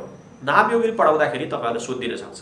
अब नामयोगी पढाउनको लागि तपाईँहरूले चाहिँ शिक्षण क्रियाकलाप पनि अहिले चाहिँ नयाँ कन्सेप्ट के आएको छ भन्दाखेरि शिक्षण क्रियाकलाप गर्नभन्दा अगाडि विद्यार्थीलाई चाहिँ उत्प्रेरणा कसरी दिने, सुरुमा तपाईँले उत्प्रेरणा दिनुहुन्छ, त्यसपछि प्रस्तुतिकरण दिनुहुन्छ, त्यसपछि अभ्यास गराउनुहुन्छ, त्यसपछि खोज गराउनुहुन्छ, त्यसपछि प्रयोग गर्नुहुन्छ र अन्तिममा तपाईँले के गर्नुहुन्छ, पृष्ठपोषण दिनुहुन्छ। हेर्नुहोस् है, यो पाठ्यक्रमको इकाइ 5 सम्मका चाहिँ 5 वटा इकाइको लागि चाहिँ तपाईँले ध्यान दिनुपर्ने कुरा हेर्नुहोस् है। शिक्षण गर्दाखेरि तपाईँले सुरुमा म फेरि रिपिट गरेँ, मैले यो बहुत महत्त्वपूर्ण कुरा छ। मैले रिपिट किन गरेँ भन्दाखेरि तपाईँले सुरुमा विद्यार्थीलाई गएर त्यत्तिकै भट्याउनुहुन्न, मोटिभेट गर्नुहुन्छ। मोटिभेसन भनेको चाहिँ उत्प्रेरणा गर्नु पर्यो, बच्चाहरूलाई एकदम खुसी बनाउनु पर्यो, नत्र बाँध्दैन, बच्चाहरू पढ्न सिक्दैन। त्यसपछि के गर्नु पर्यो, प्रस्तुतिकरण तपाईँले चाहिँ भन्नु पर्यो, नाम भनेको यो हो, नामयोगी भनेको यो हो भनेर तपाईँले प्रेजेन्टेसन दिनु पर्यो। प्रेजेन्टेसन दिइसकेपछि अनि के गर्नु पर्यो, बच्चाहरूलाई अभ्यास गराउनु पर्यो हैन। आकाशमा चङ्गा उडेको छ भन्दाखेरि त्यो मा के हो हैन, मेरो अनुहारमा चस्मा छ भन्दाखेरि यो अनुहार पछाडि जोडिएको मा के हो त, नामयोगी हो हैन। मैले भने बमोजिम नामयोगी हो हैन। यसरी के छ त भन्दाखेरि तपाईँहरूले चाहिँ प्रस्तुतिकरण दिनु पर्यो, अभ्यास गराउनु पर्यो र प्रयोग गराउनु पर्यो। विद्यार्थीलाई नामयोगी अथवा नाम पढाउने हो भने प्रयोग गराउनु पर्यो। यसरी उत्प्रेरणा, मोटिभेसन, प्रस्तुति, अभ्यास, खोज, प्रयोग र पृष्ठपोषण, लास्टमा फिडब्याक दिनु पर्यो। राम्रो सकारात्मक दिनु पर्यो, एकदमै राम्रो गर्यो बाबु नानी, तिमीले यति राम्रो गर्यो, यो मैले त अपेक्षै गरेको थिएन, योभन्दा राम्रो, उसलाई यति हौसला आओस् कि ऊ भोलि त्योभन्दा राम्रो गरोस्। पृष्ठपोषण, फिडब्याक दिनु पर्यो नि त, पुनर्बल दिनु पर्यो होइन। त्यसरी के भयो त भन्दाखेरि आफूले शिक्षण क्रियाकलाप गर्नु पर्यो, शिक्षणसँग जोड्नै पर्यो। 5 वटा इकाइ शिक्षण क्रियाकलापसँग जोड्नुहोस्, पछाडिको छ शिक्षण क्रियाकलाप जोड्न आवश्यक छैन, त्यो संज्ञानात्मक हो, त्यो विश्लेषणात्मक हो। यसरी तपाईँहरूले के गर्न सक्नुहुन्छ त भन्दाखेरि परीक्षा दिन सक्नुहुन्छ। यसरी मैले मोटामोटी के गरेँ त भन्दाखेरि पाठ्यक्रमको ढाँचा, पाठ्यक्रमको सरसर्ती वर्णन र थोरै विवेचना र परीक्षा तयारी गर्ने थोरै टिप्स र प्रश्नको एउटा नमुना तपाईँहरूलाई प्रस्तुत गरेँ। अब 5 मिनट तपाईँहरूले प्रश्न सोध्न सक्नुहुन्छ। त्यहाँ टेक्स्ट पठाउनुहोस्, म त्यो टेक्स्ट पढ्छु, टेक्स्ट पढिसकेपछि तपाईँहरूको प्रश्नको उत्तर म दिनेछु। ल, सर फर्म खुलेको कति मन्थपछि एक्जाम हुन्छ? बबिताजी, सामान्यतया फारम खोल्ने मिति तपाईँको फारम खोलिसकेपछि 35 दिनसम्म रहन्छ। 35 दिनपछि 1 हप्ता डबल दस्तुरबाट रहन्छ। त्यसपछि सामान्य चाहिँ सिद्धान्त, यस्तै ठुलो महामारी आएन भने फारम भरेको चाहिँ 6 महिनाभित्र परीक्षा लिइसक्ने भन्ने सामान्य अन्डरस्ट्यान्डिङ हो। यदि त्यो 6 महिनाको मिति यस्ता महामारी आइपुगे, अरू भूकम्प जस्ता प्राकृतिक प्रकोप आयो भने ती यताउति सर्न सक्छन्। जसरी वैशाखमा लिने भनेको परीक्षा अहिले हामी असोजसम्म पनि लिन सकेका छैनौँ। किन भन्दाखेरि यो कोभिड भन्ने, यो कोरोना भन्ने चिज जब नेपालमा छिर्यो, विश्वव्यापी रूपमा यसले थर्कायो। यस्तो कुराहरू हुन्छ। म्याथको कहिले हो भन्नुभएको छ। म्याथको चाहिँ हाम्रो लोकसेवा ज्ञानको चाहिँ प्रतिनिधि हुनुहुन्छ, उहाँ चाहिँ डाइरेक्टर हुनुहुन्छ, उहाँले चाहिँ म्याथको बारेमा भन्नुहुन्छ। म यति मात्रै भन्छु, यो म उभिएको ठाउँबाट शिक्षक सेवा आयोगको सबै विषयको पढाइ हुन्छ। तपाईँको शालिग्राम गेवालीजीले भन्नुभएको म्याथको कहिले हुन्छ, म्याथको पनि सायद यही निकट भविष्यमा हुन्छ। तपाईँलाई टेक्स्ट पठाउनुहुन्छ हाम्रो लोकसेवा ज्ञानको प्रतिनिधिले। यो सँगसँगै सायद हुन्छ। साँझ नेपाली भयो भने बिहान म्याथ हुनसक्छ, बिहान नेपाली भयो भने साँझ हुनसक्छ, एउटा समयमा हुन्छ। तर यति कुरा ग्यारेन्टी हुनुहोस् गेवालीजी, सबै विषयको पढाइ यहाँबाट हुन्छ।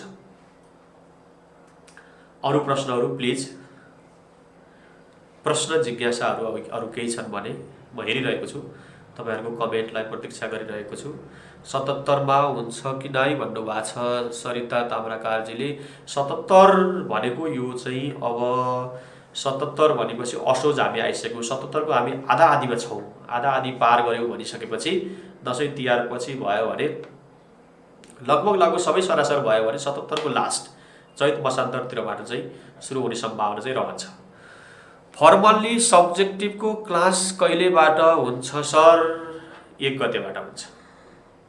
सब्जेक्टिभको 1 गतेबाट गर्ने, अब्जेक्टिभको हामीले त 1 चरणको सिधाइसकेका हौँ, फेरि पनि पर्यो भने त्यो पनि गर्न सकिन्छ भन्ने कुराहरू आइरहेको छ। हामी चाहिँ कार्तिक 1 गतेबाट विषयगत कुराहरू पढाउँछौँ, नेपाली पढाउँछौँ, अरू विषयहरू पनि हामी यहाँबाट पढाउने योजना बनाइरहेका छौँ। म जस्तै अरू सरहरूले आफ्नो विषय, म नेपाली विषयको शिक्षक हो, अरू सरहरूले पढाउनुहुन्छ। सर नाइस छ भन्नुभएको छ, थ्याङ्क यू। व्यञ्जन भट्टराईजीले तपाईँले मलाई पनि इन्करेज गरिदिनु भएको छ। तपाईँहरूको फिडब्याक भनेको हामी भोलि हिँड्नको लागि एउटा मार्गनिर्देश हो। तपाईँले दिएको उत्प्रेरणा, पुनर्बल, हामी पछि पढ्छौँ, पुनर्बल, रिइन्फोर्समेन्ट भन्छ नि, त्यो धेरै ठुलो कुरा हो त्यो। Thank you so much for the motivation orientation class भन्नुभएको छ, थ्याङ्क यू। सुनिताजी तपाईँलाई धेरै धेरै धन्यवाद छ नेपालीको लागि। कुन बुक रिड गर्दा ठिक छ होला सर भन्नुभएको छ। तपाईँले चाहिँ सोधिहाल्नुभयो नेपालीको किताब, तपाईँ चाहिँ कि महाश्रम शर्माको किताब पढ्नुहोस् कि हाम्रो डाक्टर केशव भुषालजीको किताब पढ्नुहोस्। तपाईँलाई मैले फ्रेङ्कली नै भनिदिएँ, त्यो खोजेर पढ्नुभयो भने हुन्छ। साँझको कति बजेको सर भनेपछि साँझको भनेको जो 5 बजेपछि यसको कक्षाहरू हुन्छन्। अरू केही छ भने भन्नुहोस्, अझै पनि समय छ 1-2 मिनट। क्लास हजुरले लिनुहुन्छ हो? नेपाली विषयको कक्षा म लिन्छु, यसमा कुनै डाउटै छैन। म लिन्छु, तपाईँहरूको जाँच पनि लिन्छु, हरेक दिन परीक्षण पनि गर्छु। त्यो कुरा चाहिँ तपाईँहरूको मेरो प्रतिबद्धता नै भयो। क्लास हजुरले लिनुपर्छ है सर? हस्, म लिन्छु क्लास, नेपाली विषयको लिन्छु, अरू विषय म पढाउने मेरो विषय होइन। नेपाली विषयलाई चाहिँ म बढी फोकस गर्छु। निस्किएपछि दोस्रो पढ्न पाइँदैन र सर कति समय हुन्छ? निस्किएपछि दोस्रो पढ्न तपाईँको पहिलो निस्किसकेपछि भन्नुभएको होला। पहिलो जाँच लिएको चाहिँ एकदम चाँडै नै रिजल्ट गर्न पर्ने हो, तर साधारण परीक्षाकै जाँच भएको छैन। सर भाषा सङ्ख्या 123 भन्ने हो कि 129 भन्ने हो? 123 भन्नुहोस्, पहिला 129 थियो होइन, त्यहाँबाट घट्दै अहिले संविधानले सूचीकृत गरेको 123 हो भन्नुहोस्।